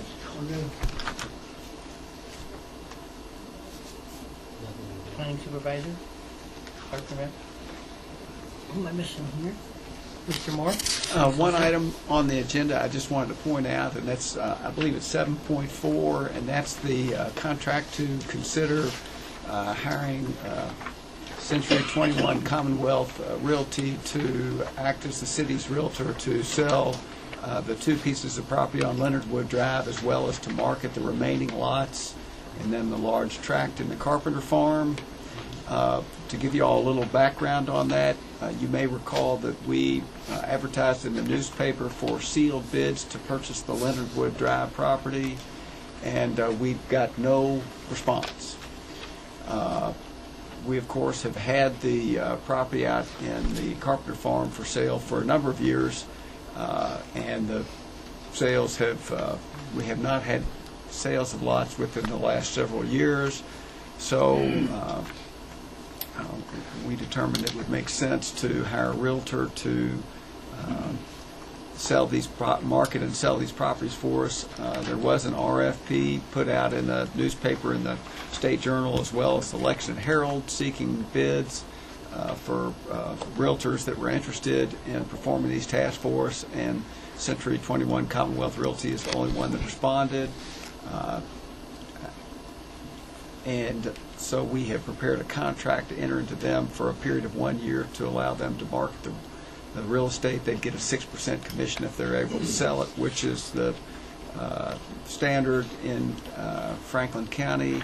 I will say that Century 21 has a wealth of experience and has a lot of good people working for them and a lot of good contacts. So I just want to make sure you all saw that. But no local folks were interested in. Please? No local. That's the only local firm that was interested. Let's say no more. Sorry. Right. So we'll take that big 859 number off the side of the connector and actually have like a local number for somebody to call. Local preference. Rob, is there any reason why we couldn't do it for just 6 months instead of a year? No, we could do it for 6 months, but the problem with 6 months is I think you need a little longer time when you're talking about commercial real estate, because you're putting your ads in different. I agree with that. I was just thinking if things, I think they'll do a great job, but if things didn't work out, I wouldn't want to be locked into something a year if we thought it wasn't being marketed properly. That's the only reason why I brought it up. Well, that's the contract hadn't been signed, so if you all want to change it to 6 months, we could. Again, my only concern is that a long enough period of time for commercial property? Just because sometimes commercial deals I take a don't little think it's bit enough longer. to sell it, but it might be give us anyway. I see what everybody else thinks. Like a year. I think the year is fine, especially since they're the only ones. That's probably a factor as well. Thank you, sir. City Clerk Newman? No. Bradley? Fire Chief Sloan? Just like the commission to add to the agenda to enter into a lockbox account, which is to process our EMS billing, and it would allow for, it'd be about $400 a month. It would allow for the mayor, city solicitor, and finance director to sign off on it if they need to. The current lockbox is going by the wayside. They don't want to pick it back up, and we've only got two that are remotely interested, and one of those may not be, so we've not got it ready for the agenda yet, but I'd like to add that to the agenda. Objections? Chief Wilhoit? Yes, sir. On your agenda is 4.2, the parking regulations. One of the things that we wanted to change on that, would change on this was specifying changing business days to calendar days for payments of fine because of the way our new software program is set up. And you want to change it to 10 days instead of the 5 days that it currently is?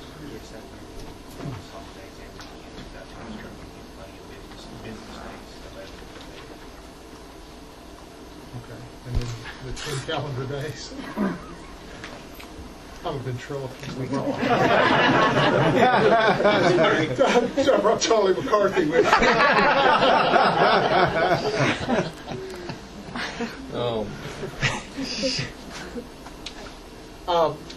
But those would be the changes to that that you have The Mm-hmm. there. 5 days would become 10 days, is that what you're saying? Right, and it'd be calendar days instead of business days.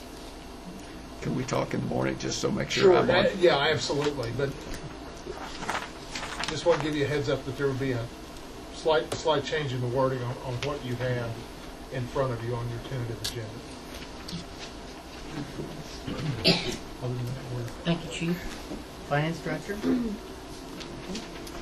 concludes our reports, Your Honor.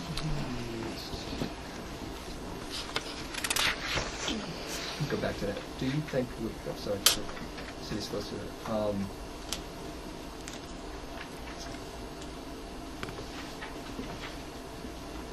in that section that talks about the 5 days changing it to 10, do you think we got a proper definition for what constitutes a day?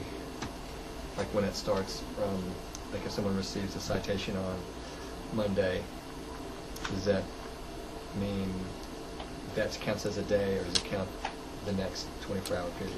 Then what happens is the day after you receive the citation, that's when you start. So if you get a citation on Tuesday, it starts ticking on Wednesday.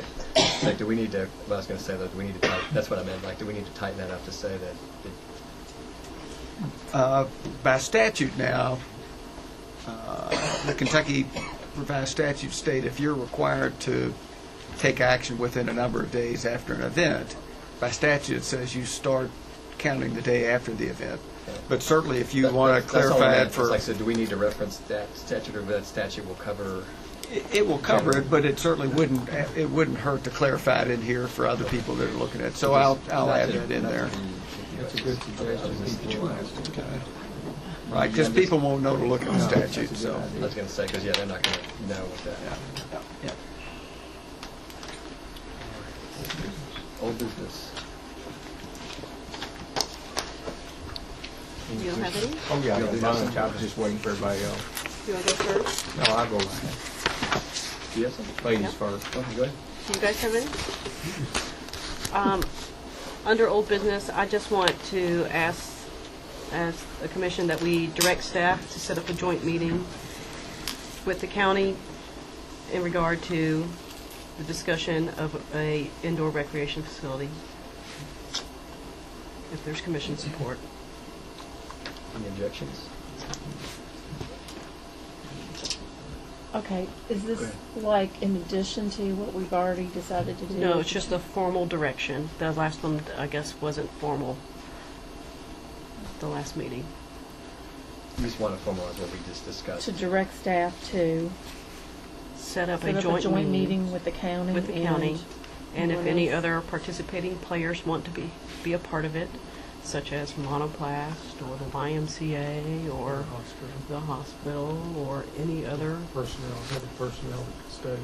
right, want to be a part of it, and to see if there are other players who would like to see something more than a swimming pool at Juniper Hills be built at this time.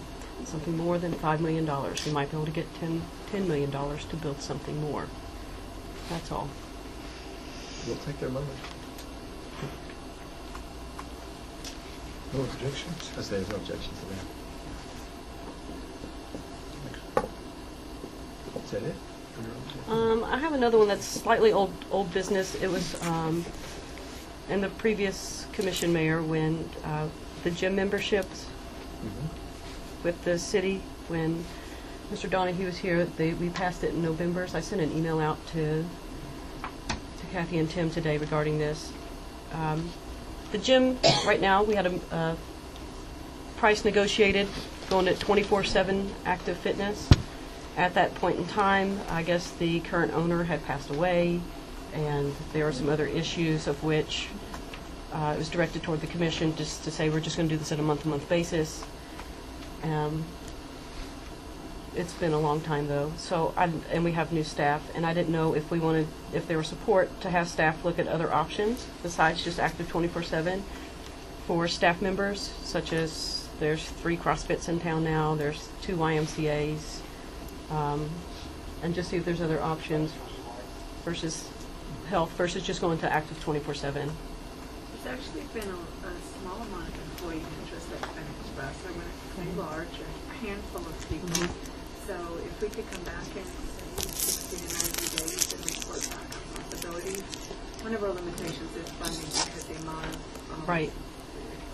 not enough to spread very far in terms of some of the options you suggested, particularly like with the YMCA, because there's such a large difference between what they would expect on a monthly basis and what we're currently paying. Right. But if there's something we can do to better serve our employees, I'm all for it. Right. I just think it's nice to have options, and maybe active 24/7 is the best deal, but I know a lot of the police officers and fire staff use it, but I also know that there's some females who aren't so comfortable going in, and that also going in is not also 24/7, that you're also restricted to the certain hours unless you're a police officer who has the pass to go in at any point in time during the day. And I also asked to get information back from Active 24/7 regarding participation and any of that, of which they never got back in touch with me, never gave me any information, and to me it seemed kind of hard to find anything out, but thank you. Yeah, your points are well taken. I think, again, I would be very interested in trying to find something that makes our employees' needs better. For example, the limitations you mentioned with access to the facility. Thank you. Anything else? Not under old. Yes, sir.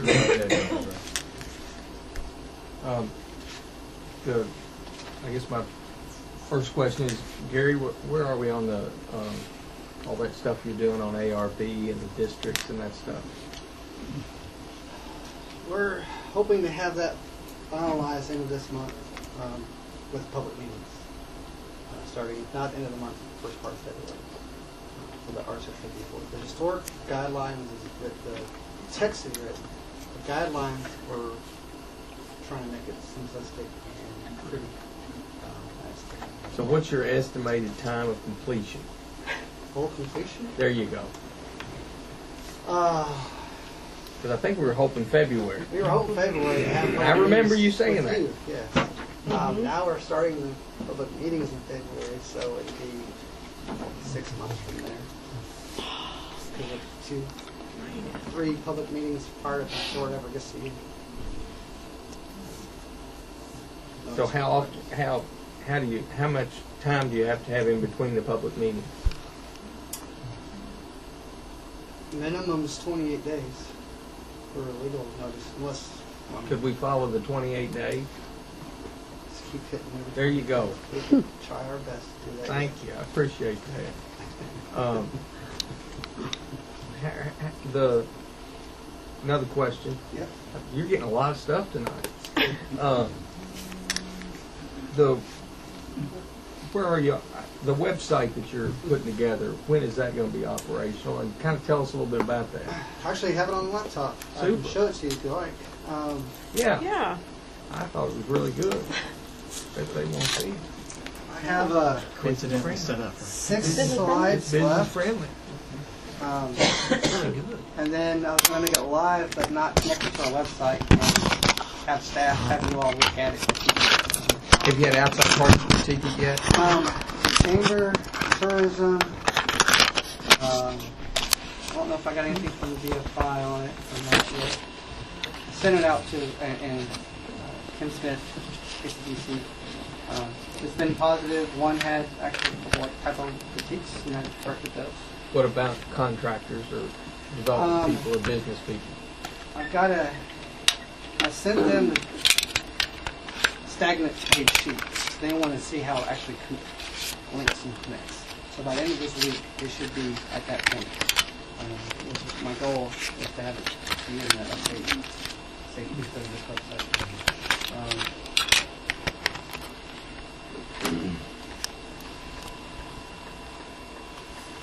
When you're at the city's website, instead of going to departments and finding building codes, this will pop up. Just see it playing. And it's more of a app base. The front part, first part, less words, more action. Building permit, automatically click it, goes straight to the building permit. JLS, before you rent, this is one of the 6 things I have left. Creating a whole explanation education thing for rental properties. Right now we just tell people, we'll make sure you get a rental inspection. Well, that's all it says. So this is going to explain a lot more in that aspect. These are hot links if you want to know anything. If you want to be notified electronically about historic preservation or the jailer, you click it, email automatically comes to you. Already just says what the subject is, and you can write something if you want, but otherwise it's automatically created. If you want a rental inspection, we now are going to allow you to do it online. Request it, schedule it online. We've never done that before. Comments, suggestions. If you go through the website and you're like, you know what, those comments don't know what we're doing, you can click this and I get an email directly saying that. You can, whatever you want to say, the email comes straight to me. Good, better, and different. So each one of these buttons actually goes straight to that site. I do have a little blurb of our department as far as planning, code enforcement, and inspections. And then there are these 6 buttons. The actual process, the development process. Where's your picture? That's a joke. It's at the very top. We have He's going to quick to me. links at the bottom are, it will let me. We're adding, instead of just words as far as if you dig before you build, all here. We have the actual website links and pictures of it. So if you want to see the chamber, you click it and go straight to the chamber. Without having to say, click here if you want to go to the chamber. So try to do it. To me, it's more of a phone app version. There's our picture, apartment. If it will let me, our boards. Our current website doesn't have anything that describes our boards. It tells you as far as like schedules. It doesn't really tell you anything else about it. So we have 4 boards in our department. So now the Planning Commission is explained at the very beginning, tells you what time, second Tuesday at 5:30. You don't have to read anything, but it says it again later. It's a quick, short little blurb there. All of our applications that go to the Planning Commission are right here. If you want to develop plan, you click it, bam, you get your develop plan. You don't have to go anywhere else. The BZA is the same thing. And as you scroll down, let me. We have ARB, and then I created the NCD, which is a nuisance code here in Georgia. So, again, same information. How many members there are? There's 5 members of the city, 5 members of the county, 1 governor, and the PC. How it's made up is there. Like, who is left out? I don't put who's on the board, but the makeup of the board. Most of our members have asked not to have their stuff public unless we do not request. The schedule, the fees, they're all here. You don't have to go elsewhere to look for it. Flood information, we get a lot of credit bonus points for our CRS rating if we have a lot of information on the website. And again, on the very front page, it had a button that said flood info. You click it, it comes to this page. That's why that same button is there. All of our handouts, flyers, forms, the flood map, they're all on the left. It's the first thing you're going to see. If you have a question, ask you for your name or email as a subject, and you do it, and you hit send, and it comes straight to me and Vicki, this part-time planner. We both will get that. And then the flood map's at the bottom. If you click it, it actually goes to a map that you can zoom in and zoom out. Bobby Rippey's working on a more interactive one, and when that's done, this will be linked to it. But this will be ready before that map's ready, most likely. I don't want to hold it up. Business friendly has been a key topic in your goals, in your direction to staff. So we have a full page. On the very front, both of these buttons are there. There was a large box at the bottom, and there's a small button at the top on the very first page. 10 tips starting business, business startup info. Both of those pages come to this one page. If you click it, it comes here. Starting a new business, need a business license. Simple things, helpful hints. So we came up with 10, and we explained basically how you want to do a business and start a business and what to avoid. A lot of them require a building permit, but they have no idea they need a building permit. They can buy a change of use. So this is the most text part that we have, but it's very short and to the point. ADA restrooms, signage, you want to expand. So what are the steps? That's number 10, basically. We do suggest that you don't buy or lease anything without a clause that you have your business license issued to you. If you buy it or you lease it and then you come ask me, you might not be able to do it, or it might be 6 months before you're able to do it because of all the steps you got to go through. So if you put the clause in there, you're saving, you're helping yourself. Now, a lot of business owners, the seller isn't happy with that per se, but it's the best thing that I can advise anyone who starts a business. Home occupation, home business is explained, and then we just have a context, and it's building inspector, electrical inspector, historic, development plan, signs, everything that we talked about, health department, it's all right here. So you don't have to go elsewhere and look for it. And the last page is historic information. I'm just zipping through this. It wasn't really on the agenda. Historic information button, again, comes right here. Shot down a little too far. So I reiterated here. We have two national, this is a small introduction, and then it says the same thing what the prior page talks about the Arctic Review Board. What's new is the actual map. If you click the map, a more detailed map comes up. If you just want to see Central Business District, you click the Central Business District, just that part pops up. Same for South Frankfort, same for Corner 11. Our fees or applications are all right here, very beginning of the page. So elaborated more, regulations, they're all right here. There's a note, this is for amending these. And if you want to be notified or included on any electronic notifications, click here. And it's the same buttons on the front page. We're letting people know we're changing them, how to contact us. Well, here's the current rules. Historic grant or low interest loan program coming soon. We were hoping that you were going to approve it, so we have a spot to approve it. Comp plan. Far left is wordy, but it's strictly, some people want to say, well, where in the comp plan do they just talk about historic preservation? Anything in the comp plan is on the left. The goal and the policy is identified. And at the very bottom, cafe permits, because those are predominantly done in the historic district area. So that is our nitty-gritty, hopefully more customer-friendly, easier to use. Each one of these, you click the button and you can go straight to that page. If you notice at the bottom, this is more services, so it goes to the next page. This was all done in-house. It was done on a free website. We didn't pay a penny for any of this, and the majority of it was done on weekends. But we were hoping, and it also This particular website that's free, this layout design, it is actually mobile friendly. So on your phone, we had to set it up this way. This is what your phone would look like when you go to our site. It's not gobbledygook, it's all put together and all the buttons are first. A lot of the text and the wording was intentionally omitted. You can choose not to have, like the description of our department and each division of our department, I didn't put it in here. If you're on your phone, you really won't want to know that anyway. It's not what you're there for. So that's what this is for. So this goes straight to the lead here on each page. And that's how we hope to make it work. Again, it should be done by the end of the week. Make it live, sent to you by Monday at the latest.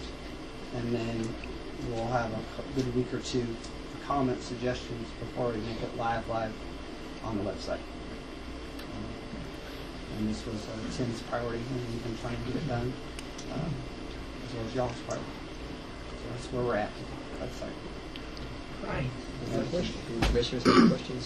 Well, actually, that's a outstanding job. I didn't know you were that far along. Now, when you said city map, is this giving directional or how to get to places? What does that mean? You could just tell me. On the city map button, it's going to go to an interactive. It'll be a city map, but it has a place to type in an address. It will zoom to that address, and it will show you the zoning, the flood, future land use, and something else. I can't remember the last part. Bobby's working on that part, and that we have an interactive map on our website today. It's not the easiest to maneuver, and you got to know what button to click to go to another button to tell it to show you the zoning. He's changing it to where you just it's all right there, and it's very simplistic. But that goes to the old map until the new map's ready, and I can't do the new map. Last week, city manager and Steve and I talked to about the brochure. It's a trifold brochure that talks about how to do business, the steps to open a business. Steve, Mr. Johnson in finance was, I think, put that more to the front of the website. So is that linked part of, is that included on the planning side, or is it just on the it's on the general City of Frankfort website? That's trying to make it more visible. Right now, that's on the city's website. I haven't tied. I've got like our little blogs that we have out there. I haven't figured out how to make those blogs tie into here or vice versa. I just didn't know if that was part of this. It can be. I just haven't gotten there yet. I'm trying to just get our department and all of our information on there, and then we can do some interactiveness with and stuff. But that's a very good point, and I haven't tied that together. No, I just didn't know if that was included. But no, that's an excellent point. This is not our website's Drupal. This is not a Drupal one. It's called Wix. It's the first one I found out was free that I knew how to use.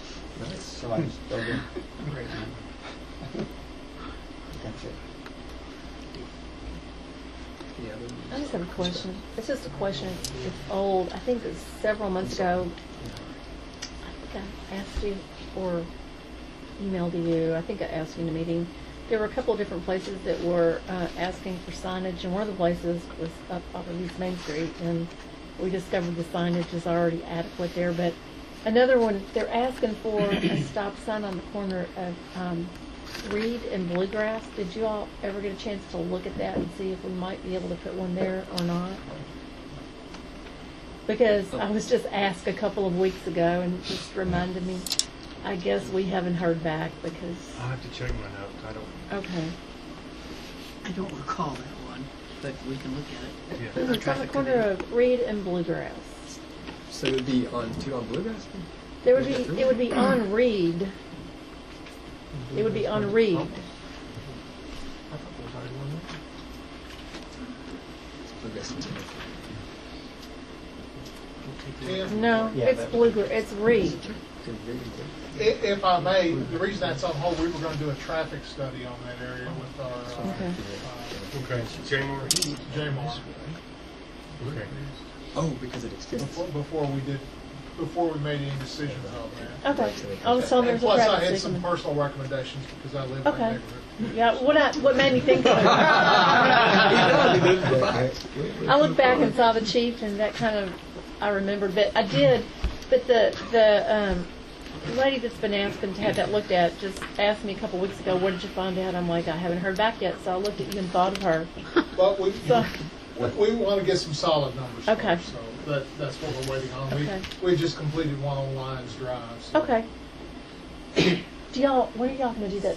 When are you going to have some sort of feedback? Is the study going on right now? No, I'm sure the machine's not set up yet. But Oh, okay. I'll check on that tomorrow. Yeah, just on there to tell her. Sure. The thing too is Sort of call you. She'll weigh me down probably. the federal regulations could come into play because it's on a straight stretch and it's discouraged. Like at Federal Highway Traffic Safety Administration, the guidelines in terms of putting stop signs in.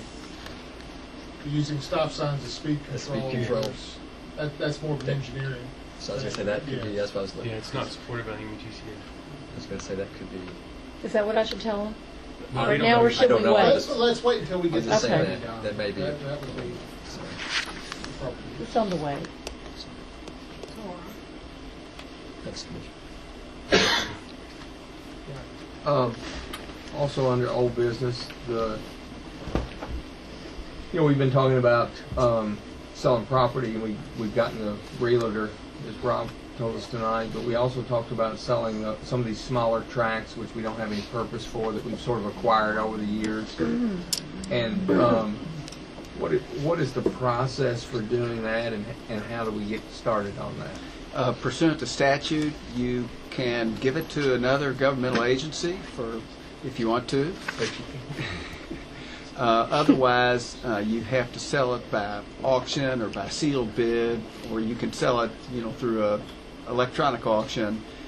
Once you have attempted to sell them in that manner, then you can hire a realtor, or you can sell it in basically any way you want to. But you have to go through the process of attempting to sell it by auction or sealed bid or electronic auction first. And I think the reason for that is to avoid, I guess, favorable sales to crooked to folks. Well, then, I guess what I would ask, if there's support, we've talked about this a couple of times about doing it, is to, and we've been given a couple of emails on this, but to really make sure we've identified the ones that we want to get rid of that don't have a purpose, and then go ahead and start the process. One thing that I did, there is one administrative issue that you have to comply with, and that's where you identify how the city got the property, what its purpose was, and just a determination as to why it's being sold. So that's something that's very easy to do. And as a matter of fact, Mr. Bradley and I are working on one of those determinations right now. Well, okay. So we can get started on that. I guess another old business I had was, I know y'all are starting pretty soon with trying to do the 5 foreclosures a month. When will y'all be starting that? You may have already started. We've actually gotten one filed. We got a couple that we were ready to file, but determined that they'd already been through the foreclosure process. So we're switching to 2 more, but we'll start this month to get 5 filed per month, if that's okay with the city commission. Any objections?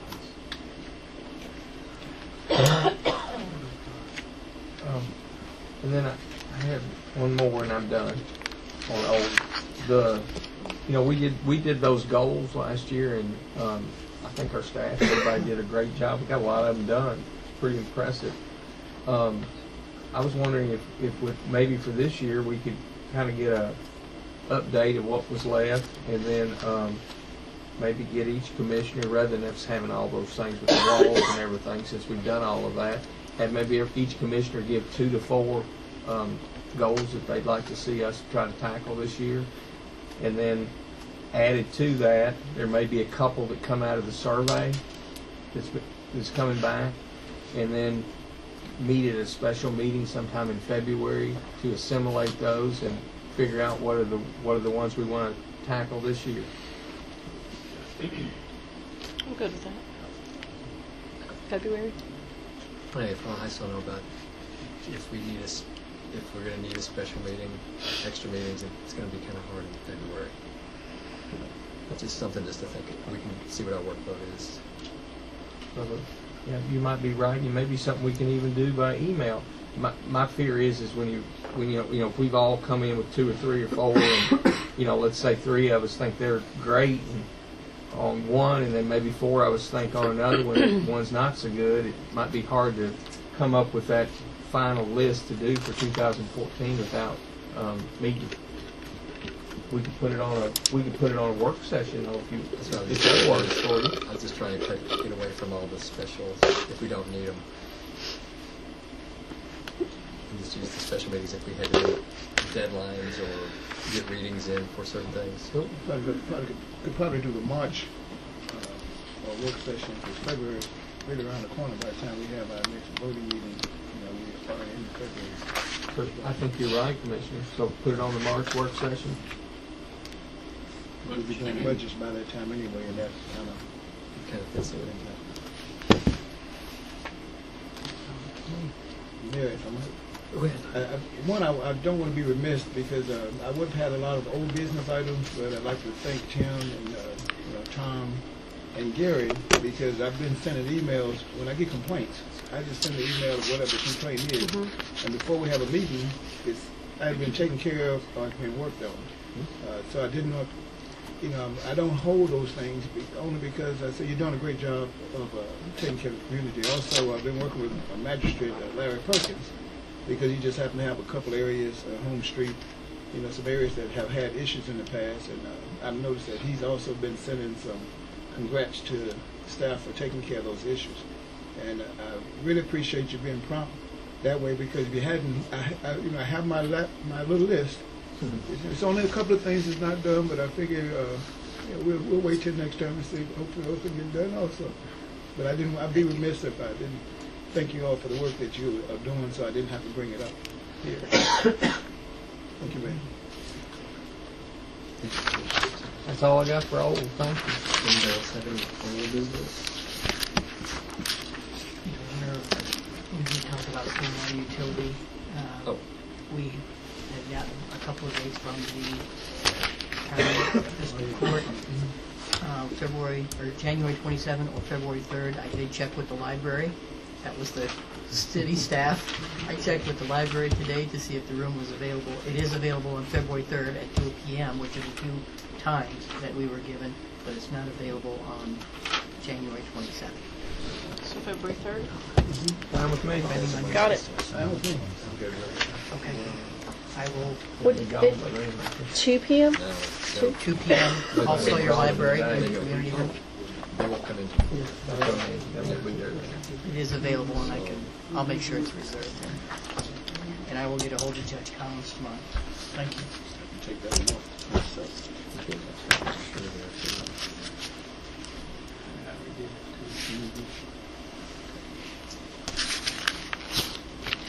All right, so we'll then city clerk send a reminder.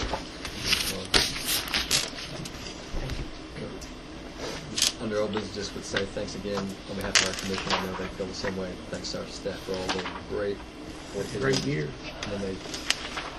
But I would say, good point. But I was going to say thanks for the recent round of storms and bad weather. All the departments across the board pitched in, even departments that didn't have to have people out doing things were offering to come in and help. So again,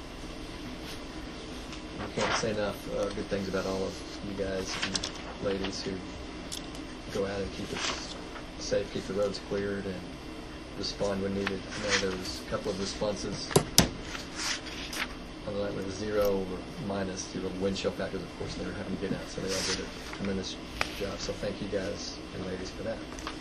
So that's the whole commission. I mean, they've all expressed that. They support that. New business. Anybody have new business? For sure. And I'd like to see if anybody. Because I don't think anybody else raised, unless. I just got one.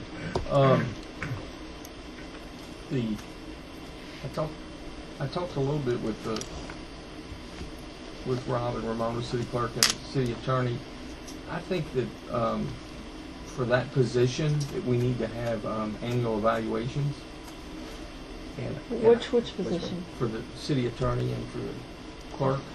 And I don't know if we do or not. I don't know anything about the process. And so I think they're doing great, by the way, but I think just that office needs an evaluation, and I don't know who should do that. Should it be the commission? Should it be the city manager?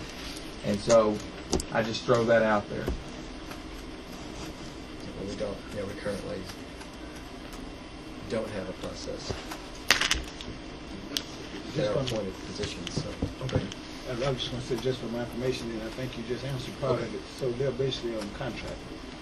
Well, they're appointed by the commission, so they report directly to the commission because they're appointed off. They're one of a handful of appointed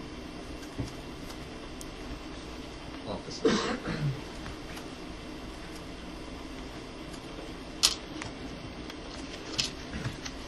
I guess one comment that I would make is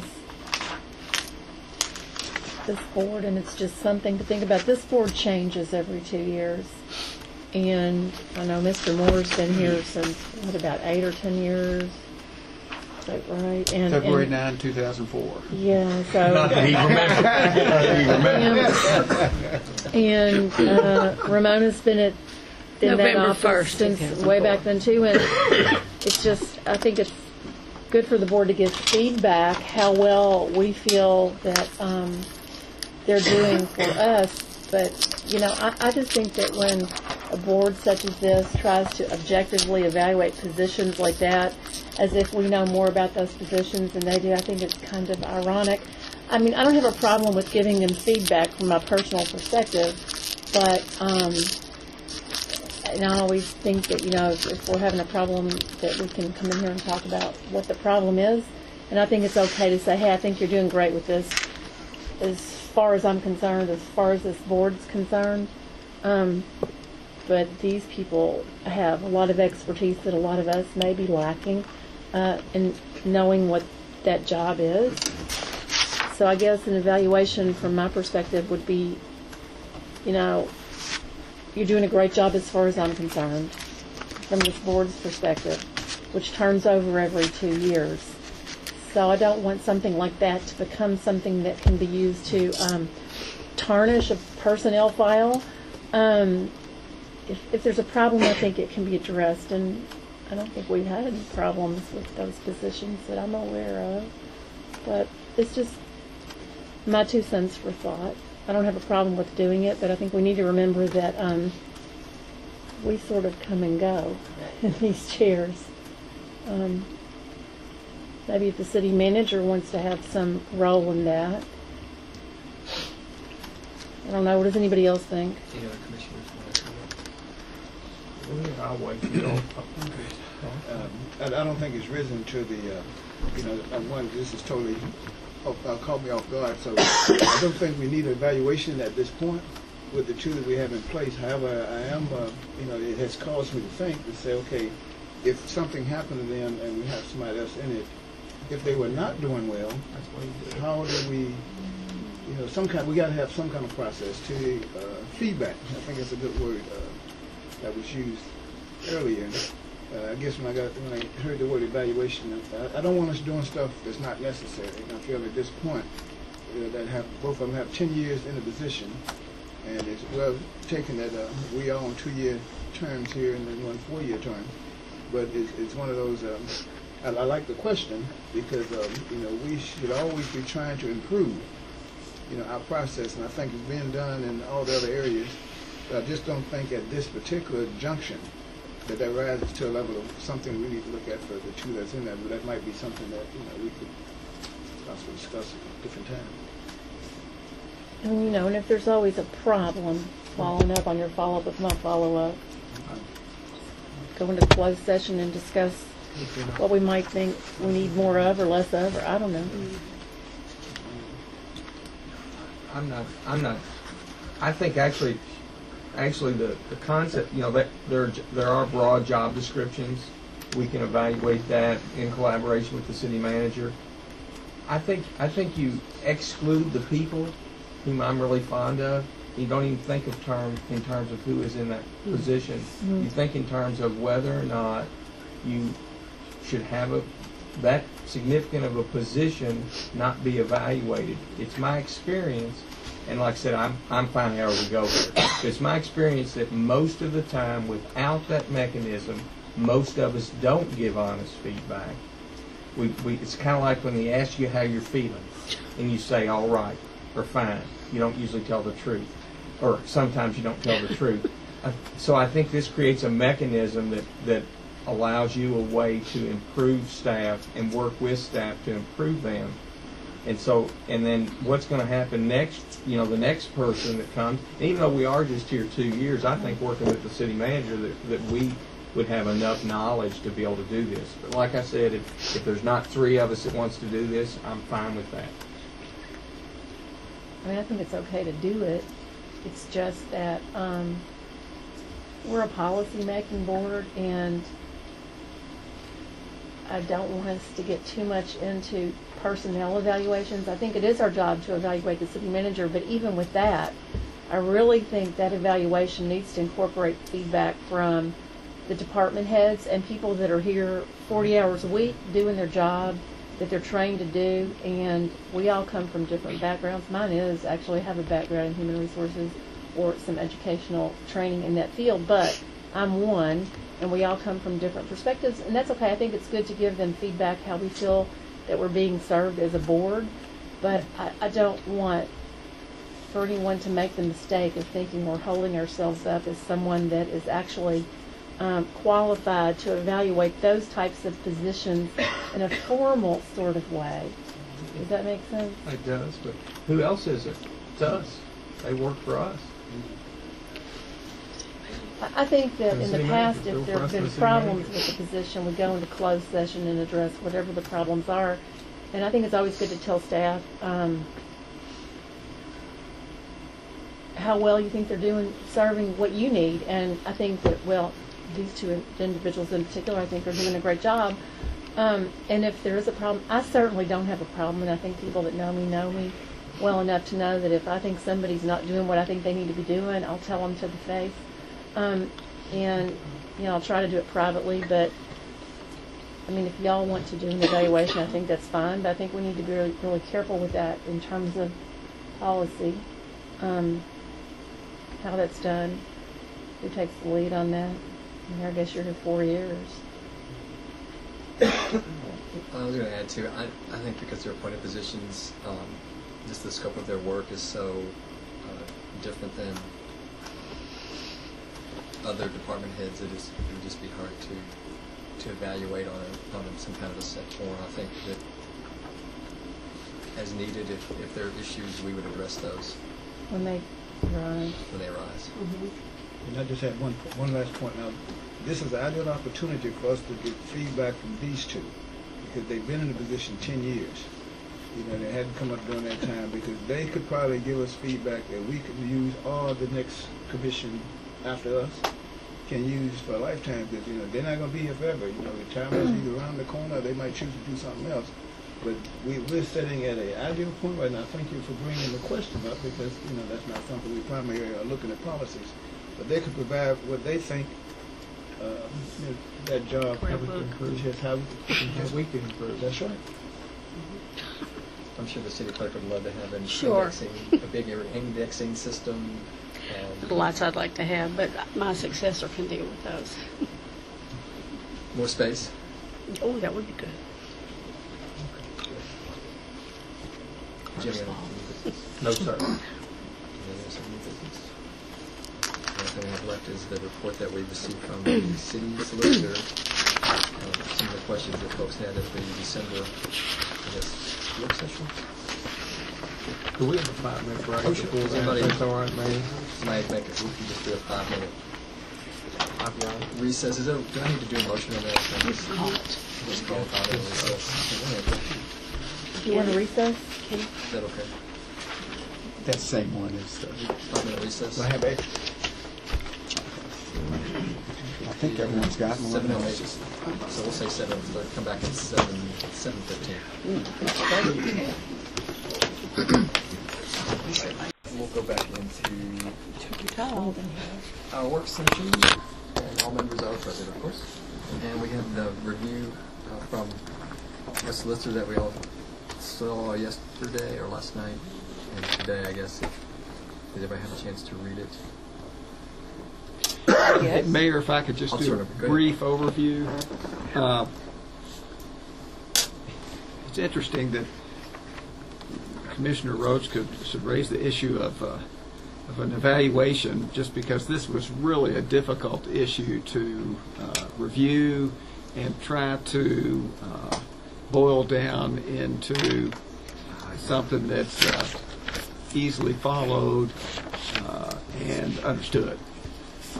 That being said, I've carefully looked at the statutes in KRS Chapter 39A and KRS Chapter 39B, which deal with emergency management.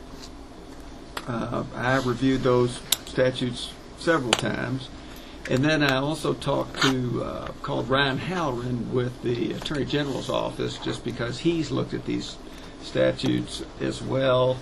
And early on, I did talk to the personnel out at the State Division of Emergency Management, but of course, they were familiar with the state issues, but not familiar with the local issues. So that being said, the way that these statutes are drafted, in my opinion, there is overlap between the authority given to the mayor and the county judge and the authority given to the director of the local emergency management agency, in this case Tommy Russell. And there is a little bit of overlap also with the Board of Commissioners. And I think the reason why, and I'm speculating here, but I think that the reason why the legislature did it that way was just to make sure that there were no holes in the system, and they wanted to make sure that everything was not only belted but also suspended. That's cute. I'm going to address it in more detail, but in just a sentence or two, the way I see the statutory framework working is that the mayor and the county judge definitely have the initial authority with respect to emergency management. They are the individuals that appoint the director of the local emergency management department, and they are the individuals that also declare whether or not an emergency exists. Okay. That being said, once a director of the local department's appointed, in this case, again, Tommy Russell, at that point, under the statute, he has broad authority to deal with emergencies and emergency responses, is also broad authority to work with the local emergency management organization. Okay, and you'll see my ultimate conclusion, which is particularly with respect to staffing. I think that the director should be able to employ a staff assistant, but of course that employment is subject to the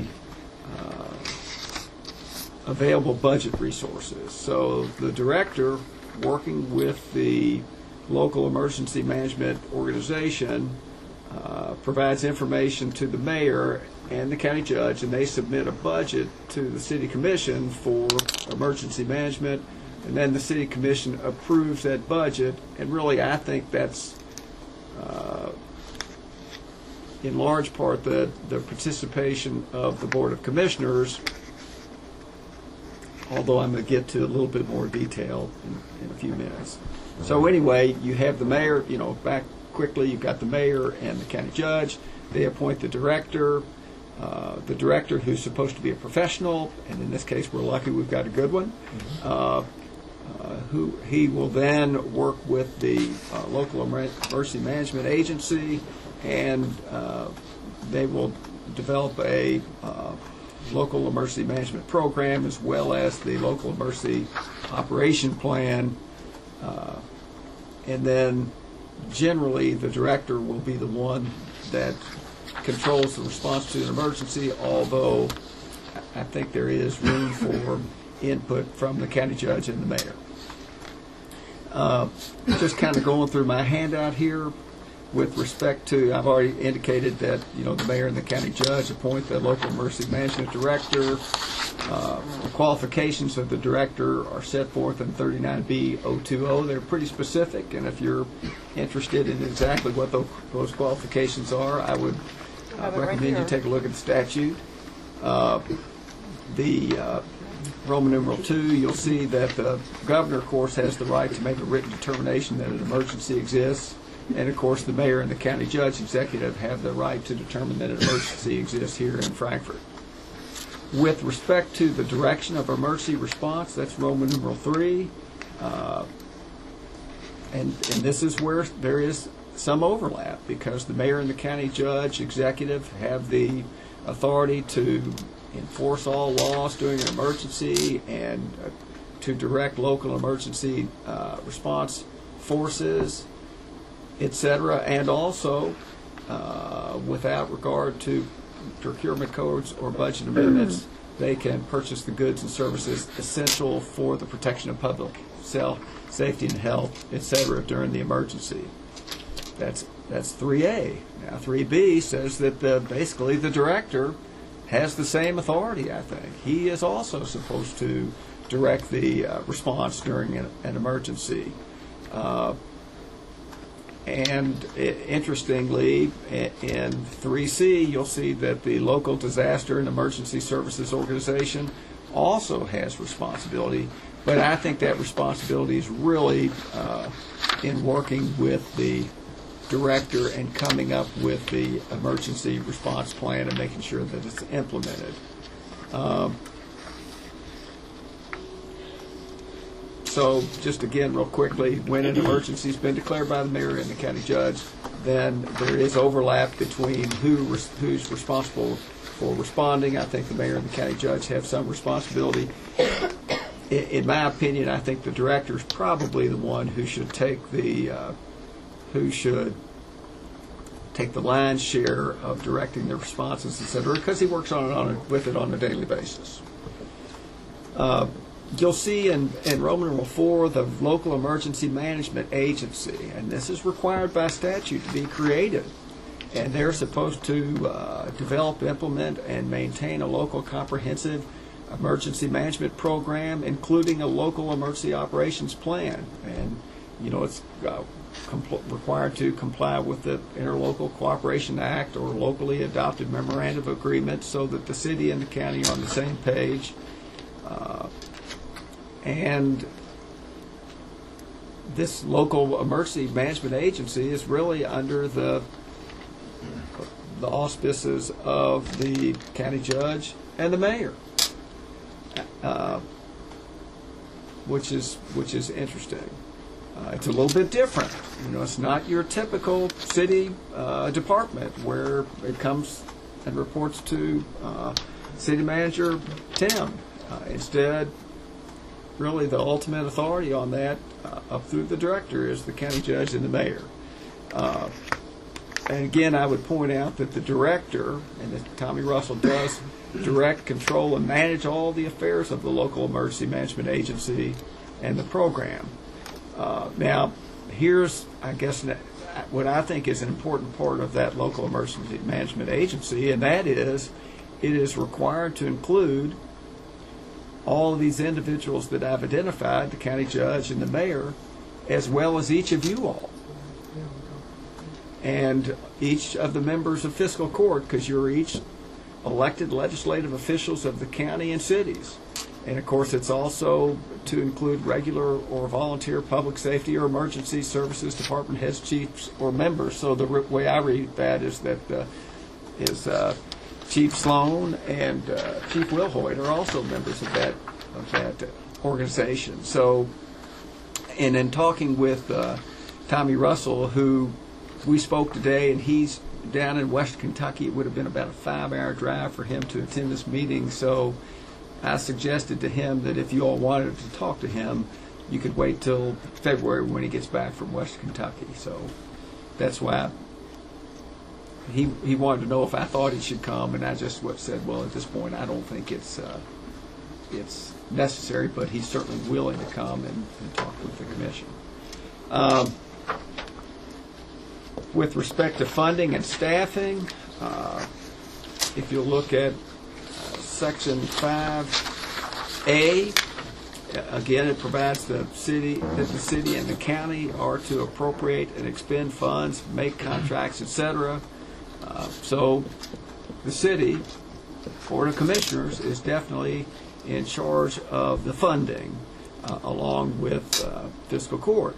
Now, on A2, it says, may appoint, employ, remove, or provide with or without compensation staff assistance to the local emergency management director and clerical, administrative, technical, or other local emergency management agency staff personnel. That language is in the statute, but despite that language, just because of the way the statute is written, I would say that the person that employs the staff assistants should really be the director, because the director is the one that works with them on a daily basis.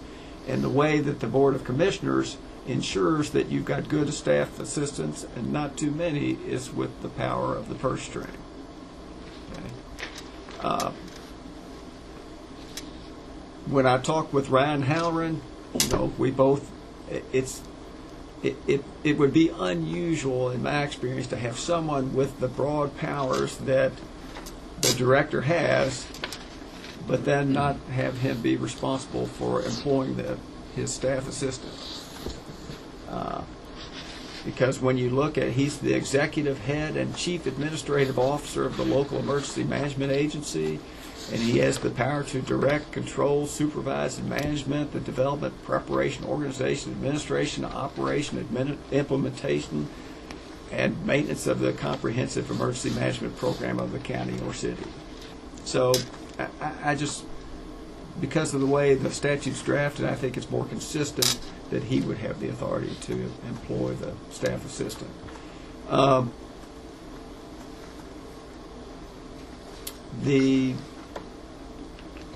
You'll see, at least with respect to the employment of staff assistants, I did put my conclusion in paragraph Roman numeral 5D, just because that was a discussion item at a prior City Commission meeting. And I would point out that even though my opinion is that the director would generally be the one to employ a staff assistant, subject to the budgetary authority of the Board of Commissioners, in an emergency, if the mayor and the county judge determine that you need more staff, they can employ someone without Board of Commissioner approval. And that's during a declared emergency.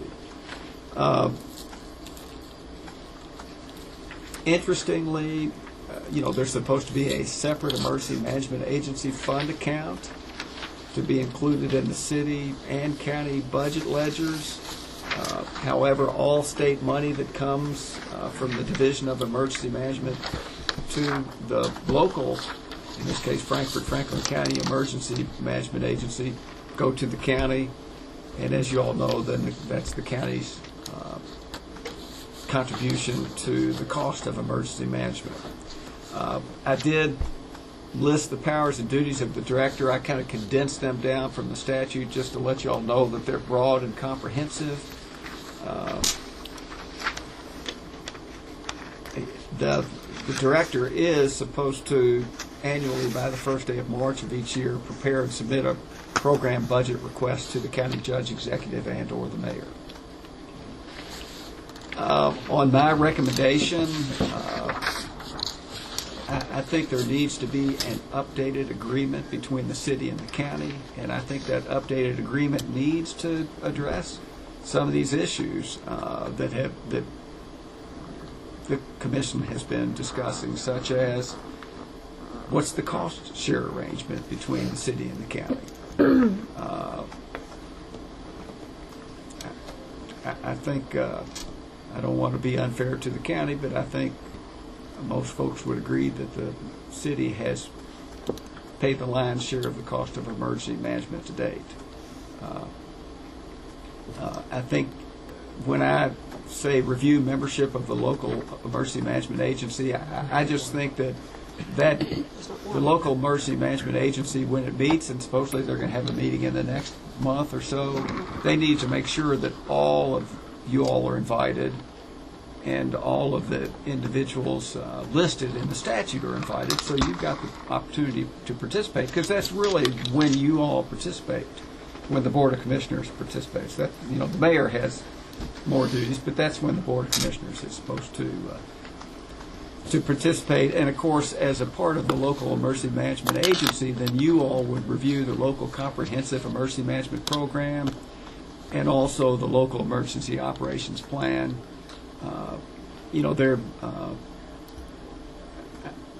in talking with Mr. Russell today, he did indicate that the budget for emergency management that was in effect definitely had sufficient funding for a staff assistant already provided in the budget. And then I put ensure compliance with requirements of Chapter 39B, because there are some T's that need to be crossed and I's that need to be dotted. I don't know whether the local emergency operations plan has been filed with the city clerk. I think there's one out there, but I can't tell you how old it is. Okay. Surely. So we just, I think this is probably a good issue to just review to make sure that we're operating according to the statutes. So that's my report, and if someone has a question, I'll certainly attempt to answer it. I would want to point out a couple of things. We're talking about there's a difference, and I guess sometimes gets interchanged, between emergency management agency and emergency management organization. And this, what I think you're referring to, like the emergency management organization, would include the various entities that you mentioned. And I know it gets confusing if you don't deal a lot, but saying that agency versus organization are two actual separate things, but I know, I think everybody gets notified on when folks send that out. Do they not include everybody? I mean, I think it goes to, okay, I was going to say, I was thinking, because I told them, it's like, while we're here to make sure, I know that Commissioner Haynes has been to a couple of trainings, and Commissioner Bowers actually came out years ago to the lab thing, but we always try to keep everybody. But no, Mayor, if I interject real quick, you're exactly right. We do get notification, but I'm going to go out on a limb and say nobody knew what Rob has been sharing, that you were part of some sort of an agency and had these roles and duties. Nobody's known that. I can, maybe Commissioner Head. Oh, like the organization. Nobody's known anything about what Rob's been talking about. Well, that's what I was trying to say last. The thing that gets confusing, I think you referred to the organization or emergency management organization. Well, whichever one, the one we're supposed to be a part of for 7 years, I'm saying most people didn't have a clue what it was. And would you say, Mayor, that the organization is really kind of a disaster and emergency services committee, right, with all these people involved, and the agency itself is the director and a staff assistant. Right. Yes. And I'll say that it's really difficult, I guess, for folks that don't deal with it. I think once you get involved in it, you start to see, oh, it becomes really clear because you just work with it. Right?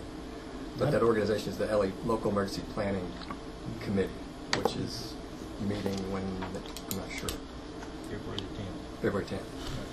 And I've been aware of it, but aware of it not so much for being a commissioner, but working with Boone National Guards when they had their emergency, working with Red Cross and what they do, and then going through the Police Civilian Academy. They walk me through the emergency and who does what when, but it wasn't, since I've been on the commission. But I do receive the emergency alerts, but I'm not sure if that's the same one that's in the minds about ice. Trash not being picked up on Monday and Tuesday, but it's not been the kind of emergencies that we haven't had an ice storm that's the real cold temperatures thus far.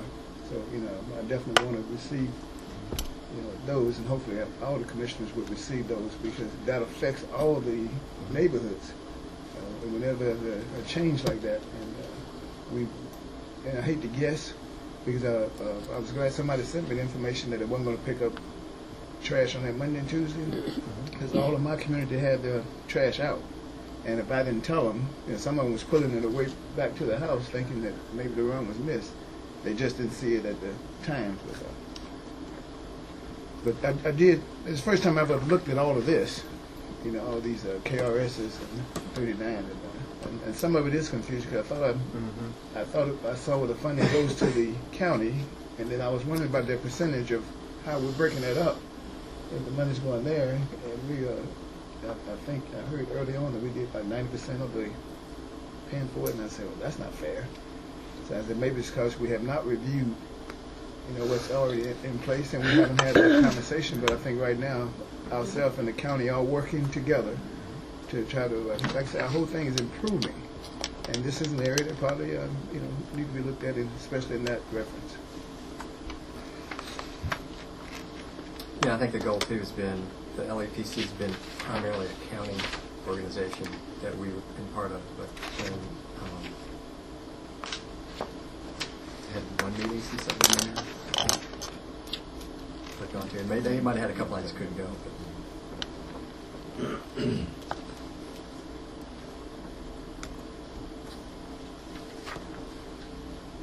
Oh, and I asked Steve, City Finance Director, before he left. There was the money for the third position over there that they've had for, I'm not sure how many years, but going back. What does it look like right now? What does their hierarchy of employment look like? You have one director. We have one director and one deputy director. They're both seasonal. So 6 months out of the year, there will be a time when there's only one person. So you have a director who's seasonal. Right. And Jeff Fogg is a deputy director who's seasonal, and he was, after I got his personal action form, because I couldn't remember the day. Does it not make sense to have somebody who's full-time? We would love to have somebody full-time. And that's what, when Dan Rambo was director, his actual employment title was Emergency Preparedness Coordinator, which was initially attached to the fire department to be someone who worked on emergency response issues, and then it was transferred over to police. And the police department now does the administrative oversight for all of the emergency management division in terms of keeping up with personnel actions, sick days, leave days, because it just made more sense instead of the mayor's office trying to keep up with that. I said, I don't want to do it, and so we just said, could we just let that be an administrative function of the police? So back in October, September, October, when Darren had to resign because he was going to file for office and just couldn't, there's a requirement you can't do that. So Tom Russell took over, and then that left us short. But Darren was a full-time emergency preparedness coordinator, but he was also emergency management director. He never got paid as director. His pay was for emergency preparedness coordinator. So we always had somebody full-time, and then there were two deputy directors, Tom Russell and Ray Kinney, and they were seasonal. Right, and that was done, if I may. Jump in, no, because... Oh, and that was done, in fact, under former city manager Golan's tenure, when Darrell Hensley retired as dispatch director. Right. We combined, rather than replace the dispatch director, we combined emergency management and E911, because they're both first responding type agencies. And Mr. Rambo assumed the duties of dispatch director and emergency management director. And he was still, I mean, on the books he was still called emergency preparedness director. I mean, he kept that same job, but his job duties changed. And we hired the savings from not filling Mr. Hensley's position. We hired the extra part-time, which was Ray Kinney. Mr. Russell was here already under the Kentucky River Authority deal that got started. And that was under the grant. That's correct. Yes. Yes. Almost need a flow chart to keep up. It's confusing, and but it would be very nice to have full-time people that could be there, because the requirement is now they have to be off for 3 months in at least a fiscal year. Hire someone full time. And I think part of it is because with Mr. Russell and Mr. Falk, they don't have to pay So why retirement. don't we hire someone full time if they don't want to be? But I think the thing was it would cost. I'm for a full-time person, but I think. What would that person's duties be would be the question. Well, it's also how much would the county going to give when we have an interlocal agreement that isn't signed? I mean, that was part of the discussion back in October when Tom Russell and I met with the city manager and person HR, and they did the form for personnel action form.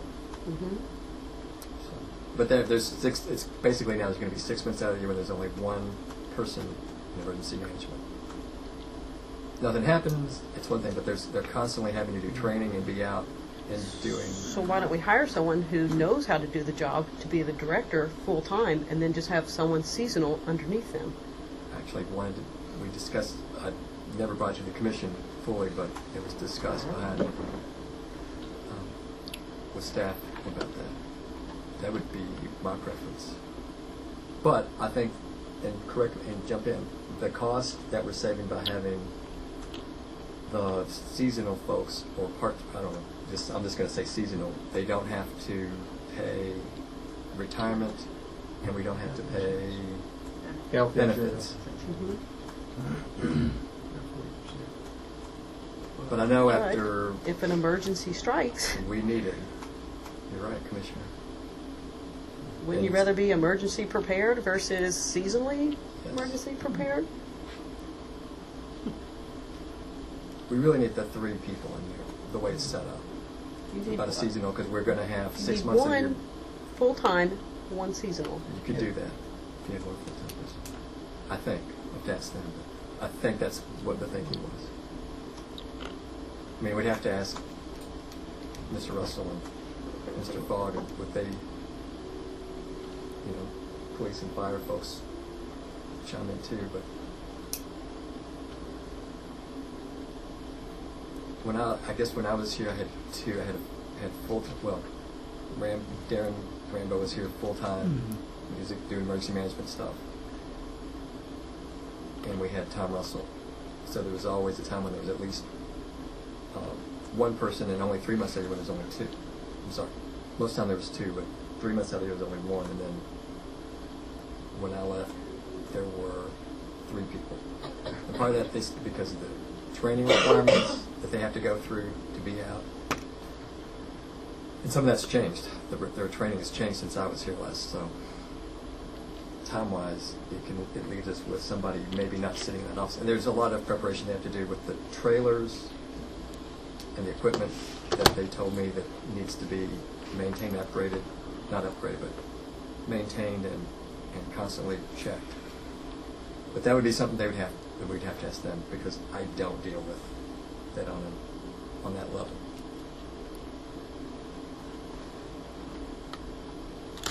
But I know it had something to do with being able to to be able to have people to get the trailers set up, or if the police are on an extended scene, or fire's on an extended scene, or everybody's out, or Public Works, to be able to bring them certain ways, because they're responsible for safety of workers too, making sure that they have, I guess we have a rehab bus, but water and food and warmth and protection from extreme temperatures.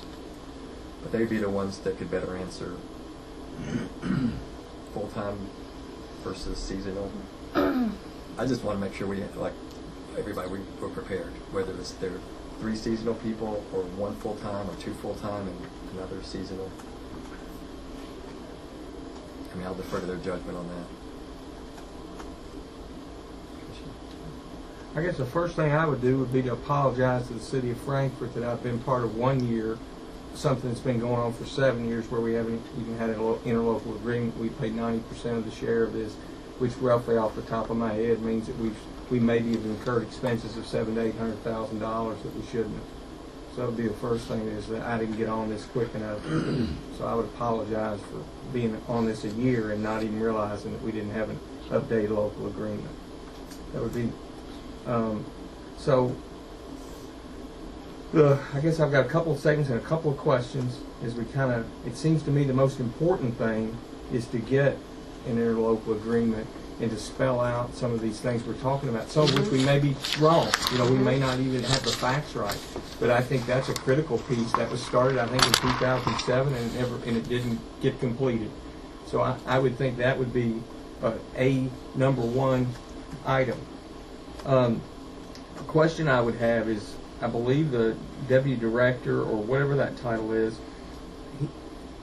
I believe he was appointed by the mayor, when in fact that's not the proper process. I disagree with you.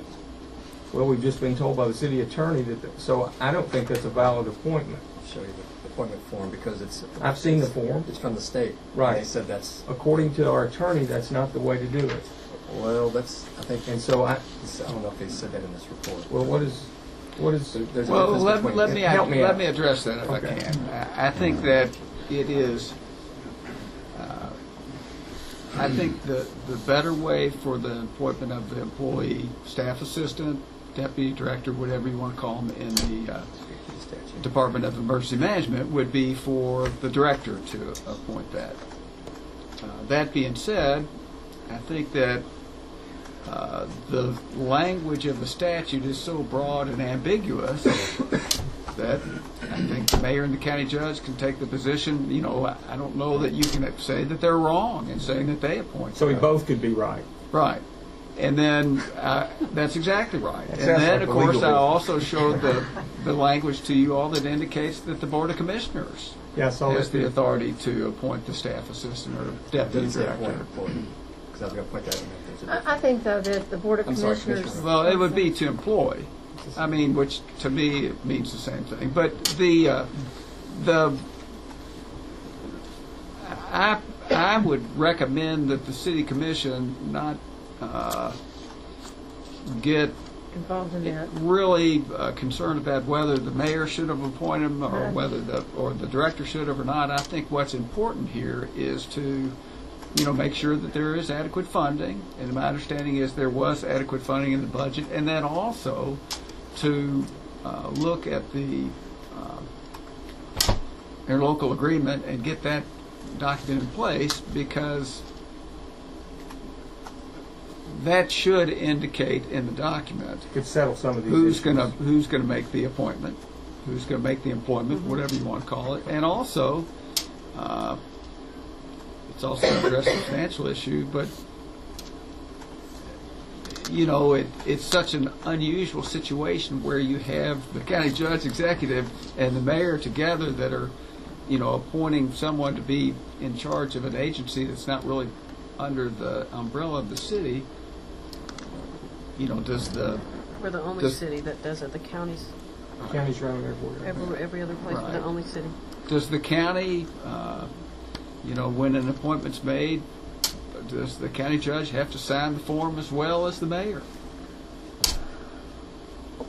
You know, that's why you would need separate people.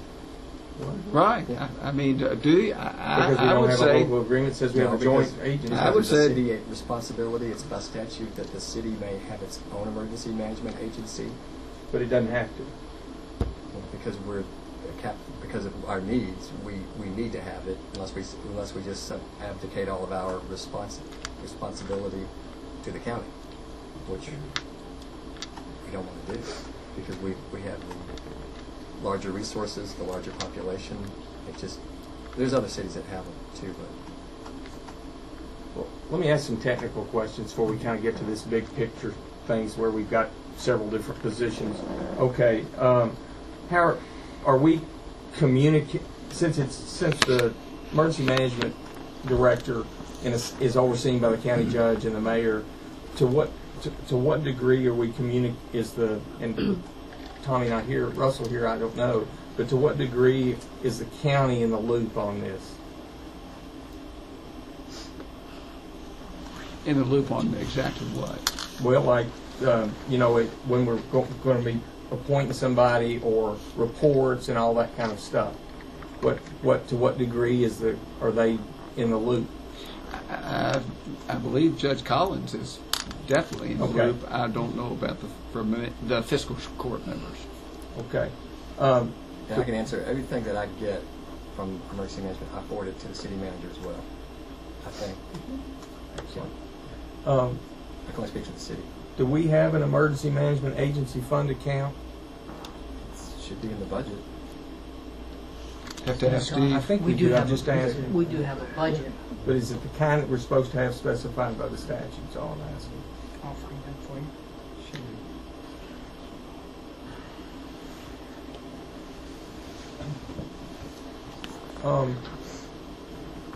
Are we following the dates and process for program budget requests? They're required to be submitted to the mayor and the county judge for their By respective March. agencies by March. March 1st. I'm just asking if we've been doing that. I got it last year. I don't know about the previous 4 years because I wasn't mayor.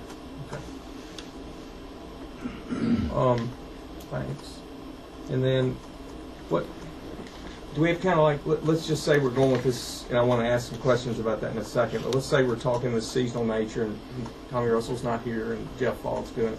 What do we do with the second vehicle during this time? Is there a backup person that would utilize that in case of an emergency? Is it stored while they're gone? It's at Tom Russell's. Is that where we want it to be? I'm not That's saying where it they is or it's sit. not. I don't know. That's what But they city want. property, is that the best? I don't know. I'm just asking.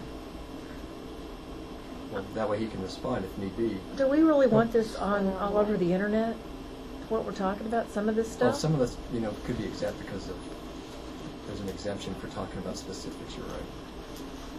I was just wondering what we Yeah, do we with don't the need to second be vehicle when we talking only have about one person working Yeah, here. it's not good to let people know where certain things are stored.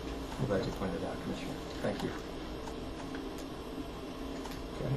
I'll strike that one. Security issues. I think that the power we have is the budget, and I believe that if we can't save money on this program, then there's nothing we can save money on. And we can save money through sharing costs more effectively with the county, but I also think there may be some other places. But even if we shared it with the county more effectively, we'd be a whole lot better off than we are now. But so let me start there and say that I don't. If I was in the county's position, I'd be happy as could be that this is the situation that I was in. So I don't mean this negative toward them at all. But when we look at that and we look at the interlocal agreement, we need to look at not only how many people and how many different examples of something being served, but we also need to look at geography, and we need to look at the fact that we're paying for the building. We've got the place where they're located, etc. So I don't think you just look at necessarily what you say and say, well, there's 14 things here and 10 here, and set your division up that way. So that would be one thing. And then I think you still get to this question, which is emergency management primarily first response or primarily organizing in cases of emergency and then really getting after it? And I think with that type of approach, you can do it a lot cheaper. So of course, y'all know me well enough to know that's what I would be for. And I believe that we need to. I believe Commissioner Hedden's point is I would sort of agree with that, except I would say that you, as your director, you would appoint an existing staff person, pay them more money. That way they'd be there all the time. We also have the ability to use county personnel. Maybe you could have joint directors, one at the county and one at the city, who were existing personnel. And then I would hold off on hiring an assistant until we knew for sure. And I realize everybody says we need them. But people are always going to. If your mission is broad, you're going to need more. If you narrow your mission, I don't think you're going to need as many. But whatever the case may be, I think that we can do our personnel cheaper than even 3 seasonal people. and take advantage of existing staff.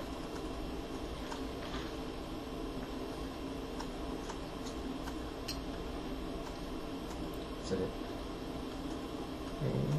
And oh, got one last one. Okay. Sorry. And let me just say, let's just say we decide we don't want to do emergency management. I'm not saying that's what we want to do, but if we didn't do it, what's the option? The county takes it over, correct? It's their obligation in the sense that if we don't do it. I realize we've got more resources, etc. We've got a few more people, but the way things are going, we're going to have fewer people here in a couple of years. So they would be in charge if we didn't do it. They're in charge regardless. They can override us. Well, they're not going to. No, they're not, but I'm saying we've been doing all the state stuff. recognizes the county before they do.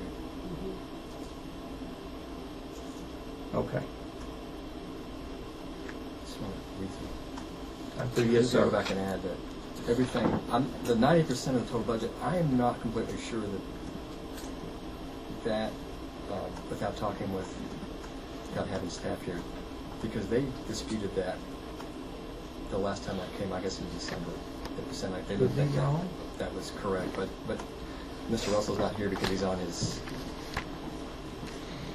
the required time has to be off, so we can't. That's the downside of having season plus. We can't get those answers. And I wasn't really sure what was going to come up, so I could have asked for that. But the other thing I want to say too, under the interlocal agreement, just to reiterate that, I know that was discussed, but everything that city has done has been in compliance with statutes and has been in consultation with Kentucky Emergency Management. And so they review, Kentucky Emergency Management has to review the city's plan of action and sign off on it. That has to be submitted. So all those should be, city clerk should have copies as far as I know. I know that, again, our director can provide that, and I guess former director would have passed that information for those documents. So everything's been in compliance. So I don't want people to have the impression that because of the comment about interlocal agreement that we're not in compliance, because the most recent was in 2013. So I'm not sure where that, but there was I had to sign a form and it had to be submitted to emergency management. So it was approved. Yeah, so that should everything it's should on be file with over there. Right. We weren't doing them annually. We did miss a few years annually, but that's it. Well, I was out so I don't know what those. I don't know what the 4 years when I wasn't here, but I just remember discussing interlocal agreement at some point. Rob, Mr. Moore, you may remember. I don't remember what years it was, but that, and just to say too, the deputy director appointment is all done in consultation with this Kentucky Division of Emergency Management, who provides the forms that said that the mayor and the county judge are required for their agencies to use these forms. So these are forms provided for the state. It's KYEM Form 15A, and it was revised in 2009. When I wasn't mayor then, but that's when they revised. That's the form that the state sends, and there's a reference in 39C.050 that in subsection 7 that says it actually refers to employees in a different way than a director or deputy director, because there's reference made that the local emergency management agency, the director may employ assistants, but then there's also reference to appointed positions, and that's why I say if you direct the 39C.050, each employee, they reference each employee of a local emergency management agency created pursuant to this chapter, with the exception of the local director and each deputy, if the deputy functions in a policy-making capacity, whose salaries are reimbursed in part or in total with these funds, shall meet the standards listed there. So they're clearly referencing that there's a difference between employees under the support staff role or appointed positions like a director and deputy director. So that's what we've all relied on, and these are in consultation with Kentucky Emergency Management, who has the ultimate authority over any emergency management program. And then there's the personal action form where after I appointed Jeff Fogg as director, he was being paid through this personal action form that was signed by the police chief, who's department director for the administrative purposes, the city manager, and our HR director, Kathy Fields. These are all, so everything was signed and dated properly in terms of how the deputy director gets paid. So everything to this point has been followed specifically either by statute or by consultation with director's office and, well, the director of state emergency management, who gives these forms to the local agencies. What we've chosen to do, previously we had a separate division, and then the county asked, based on the statute where it encourages cities and counties to have one unified response agency, that in that case, if you do that, the city would be in charge of their city response within the city limits, and the county would be in charge of any response outside the incorporated areas of the city. So it's one agency, but they're also doing separate functions. So if there's a city response, then the city is clearly in charge and the county will support. If it's in the county, the city just waits to see if we're asked, because that's, again, in the statute. So I think it's good. You have to read the whole statutes from 8 all the way through to get the whole context, because there's references here where, like I said, in 39 CO 50, they designate between an employee and a director and a deputy director. And that's, I think, where some may have some questions. But again, I just want to point that out, that we followed the statutes and we followed regulations set forth by the Kentucky Division of Emergency Management. Whether or not we're going to have full-time or seasonal folks, we just need to have people in. We need to get that, and there's money in the budget to replace the vacancy that was left when when Ray Kinney left to go to the county, and then after that, Mr. Randall had to give up his emergency management function, and then Tommy Russell took it. So we need desperately a second person over there now, especially with the winter coming to an end and getting into the spring storm season. That's when we have typically our biggest risk. Ice storms, stuff, things like that are big, but the wind storms we have, thunderstorms, tornado risk are extremely high for us being in this bed. If you look at the tornado alley, I mean, we're right dead in the path. So we just really would ask that the commission would allow that second deputy position to be filled as soon as possible. And through the seasonal employment, those actually don't come before the commission, so that's why none of the seasonal employees have been brought up at commission meetings. And so that's how Mr. Fogg is being paid. And the personal action form, I asked for a copy of it because I didn't have it. So we really, really, really need that other position filled as a stopgap, if nothing else. If you can, just please now get that position filled so that we can have some folks in there. And then I'm not sure when Mr. Fogg has to be. I don't know when he's going to go, but those are all things that they talk. And I can tell you, I don't micromanage them. I let them do. I've always said, whatever you guys need, let us know. We'll try to support that. I'll support it. Hopefully the commission will. But it takes a lot of training, it takes a lot of preparation, and they're constantly having to go do either online classes or actually physically go. They're required to do so much training through state. Maybe you know more. I was just going to say, because he started in November, he won't hit his 9 months in this fiscal year, so before the end of June, he won't be required to take a seasonal end of assignment. And I know Mr. Russell said he was going to come back, instead of taking 3 consecutive months, he's going to come back February 1st because of his concern with making sure he's here and ready to go for the spring type risk. And hopefully we don't have anything, but it's just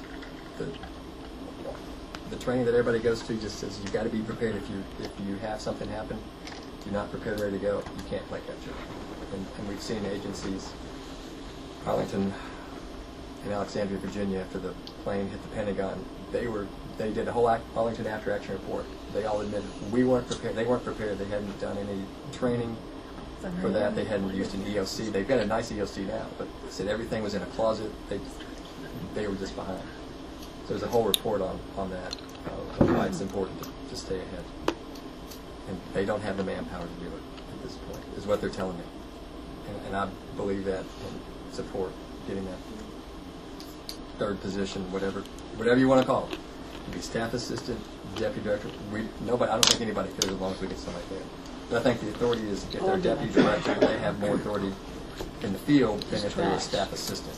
That would be, if we called somebody an administrative assistant versus a deputy director who would have to assume the same authority that the director would have. That's the issue. I think we definitely have to have two people in there as soon as possible. For me? And I think, and as we move forward, we really do need to look at that director position, because I agree with Commissioner Hedden. If we truly have an emergency, we can't be playing around with whether this person is off. They've already worked there 9 months, because emergencies don't come on a time clock. And from what I understand, I don't know these two gentlemen. I haven't met them when I went over, but it looks like they've had training and stuff. And when you bring in a new person, if you make a director, that person has to be able to at least supervise people that may know more than he knows. I don't know what the future holds, but when I just read through and listening to the remarks about the Rob. Last name. More. I know. It seems like all the things I'm reading keeps, it says director, and then we have 2 part-time / we have 1 right now, seasonal.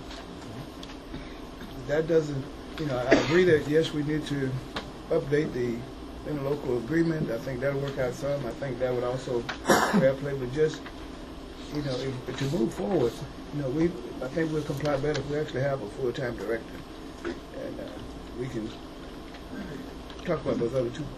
But right now we at least have 2 people that we're going into the winter months now. Well, let me ask. Since there's a third position funded, it's already in the budget. Can we had them filled, and because of people leaving, we lost 2 people. Are you all comfortable filling that slot? It's already budgeted. And just replace. I say fill it. Just replacing what we had. That's all I think that they're asking. And I have to have clarification. The 2 part-time people, I'm okay with, because we're not paying benefits. It'd be the third. There was 3 people there previously. And that was that's the only way you can make it to where it's, and even at that. Is this third person taking the director, or are they taking an assistant? I mean, what class? Yeah, not Tommy Russell is the director. He was appointed.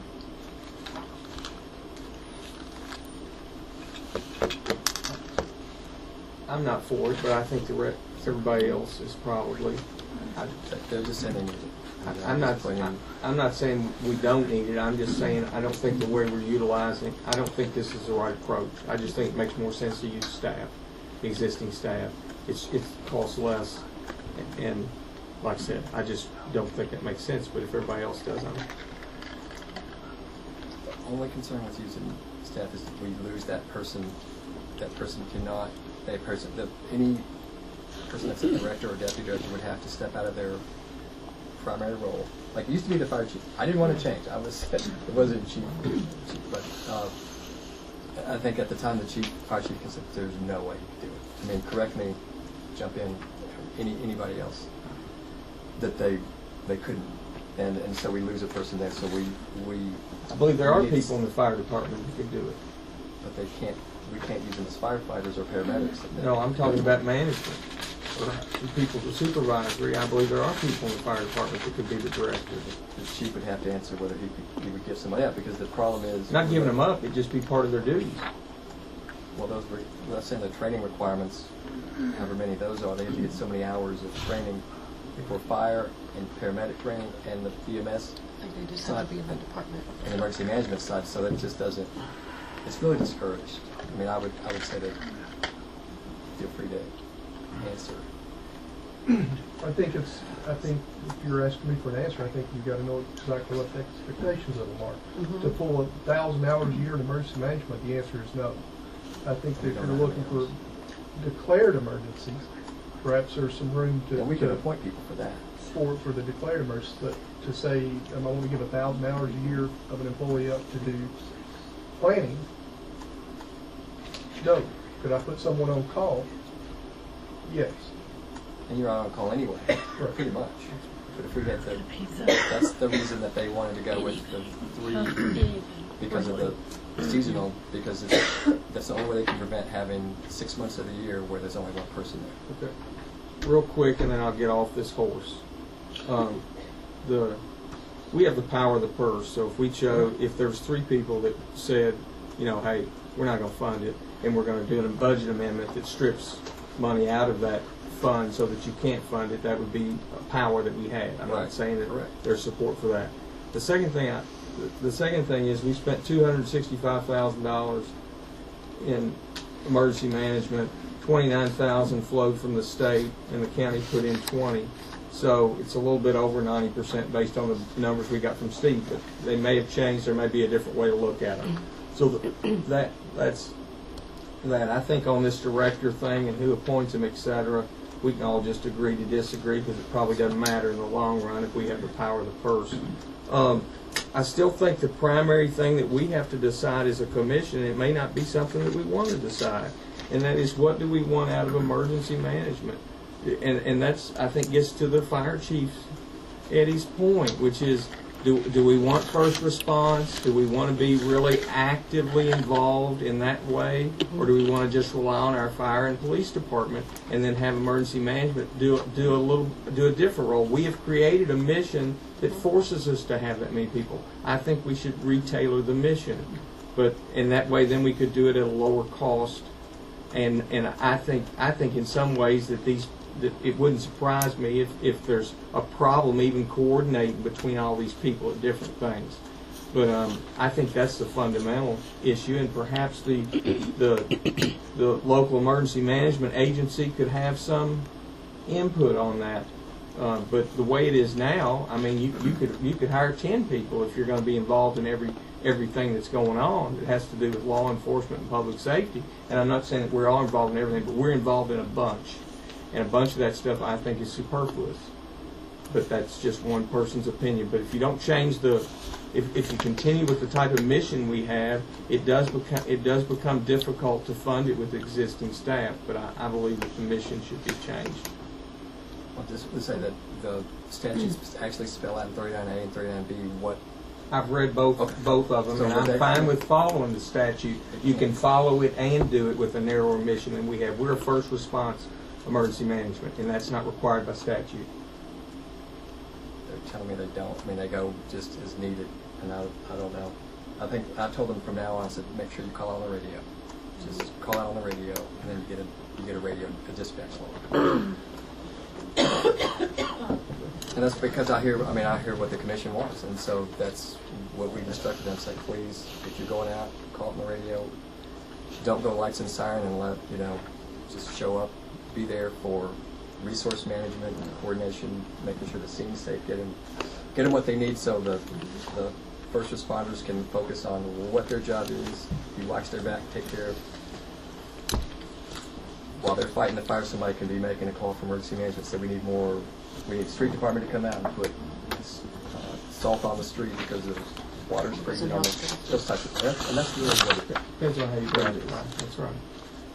So we just maybe we get police and fire input on this up through that agency to see if there's a way to streamline it. Well, they're on the LACC, and again, I'll make sure that we've been sending stuff to the city manager, and sometimes as they've sent stuff to me when we're responding, directly kind of push it out so because I know you're going to get phone calls. Everybody wants the commission to be involved. I mean, they love it when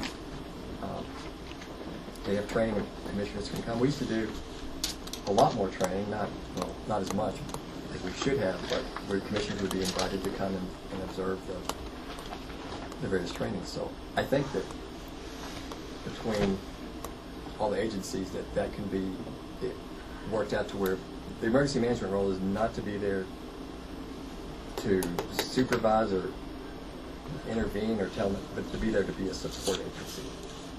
And if it gets to the point where it's not, then I would hope that our department heads would say something and we would address it. Mayor, if I may, I think it all comes down to how the interlocal agreement is going to be drafted to be signed. And I think that's the first step we need to take. Second step would be then look at staffing. That's my opinion. I know that I was asked to bring this forward through our emergency management folks to say that we really need that extra person, and we're hoping that the commission would allow that to happen. I mean, it's seasonal, but the thing is, nobody wants to do anything without the commission's knowledge.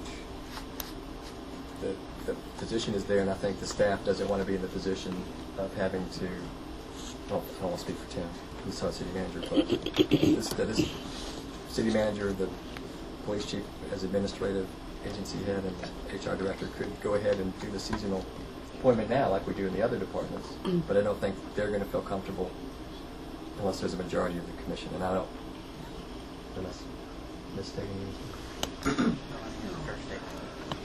And I haven't talked to you, to you all previously, but I'm just trying to say what you do. But I know our director and deputy director. We'll just see where everybody is, and we'll roll on. I'm for going ahead and putting back, filling this spot that's been left vacant, because it's already budgeted, and we need it. But again, we don't have to vote on that. We just say, city manager, HR director, police chief, would you all sign a personal action form? And let the emergency management director say who he wants to be in that position, and who he thinks would be good. And am I right on the way that's personal action form? I've never really been involved to that level. This is the only time I've ever really gotten to that level of doing this, because we were left with nobody for a bit. For you to move forward. So what do I have to do for you to move forward? What? It's personnel action. The three of you support hiring a third employee. We need that direction. And again, it's just seasonal. It would only be budgeted through July or through June at this point. I think we need one full-time. But until we get that way, they're just saying they really need our help. Okay, I'm no. I'm yes. Yes. No. There we go. There's three. Well, thank you. I'm sorry for the confusion on this issue. It's not unheard of for folks to not be able to look at this stuff and really grasp it. It takes a lot of being involved with it, training things, I'm sure. And that's just it's just improvements we need to make. It doesn't sound like it's a longer, you know what it is? It's the way it's statute. Okay. Oh, I move adjournment. Moved by Commissioner Bowers. Second. By Commissioner Roach. I was prompted by Ramona. All those in favor, signify by saying aye. Aye. Those opposed, stay in your seats. Ayes have it. Good job. I would have done that 30 minutes ago. No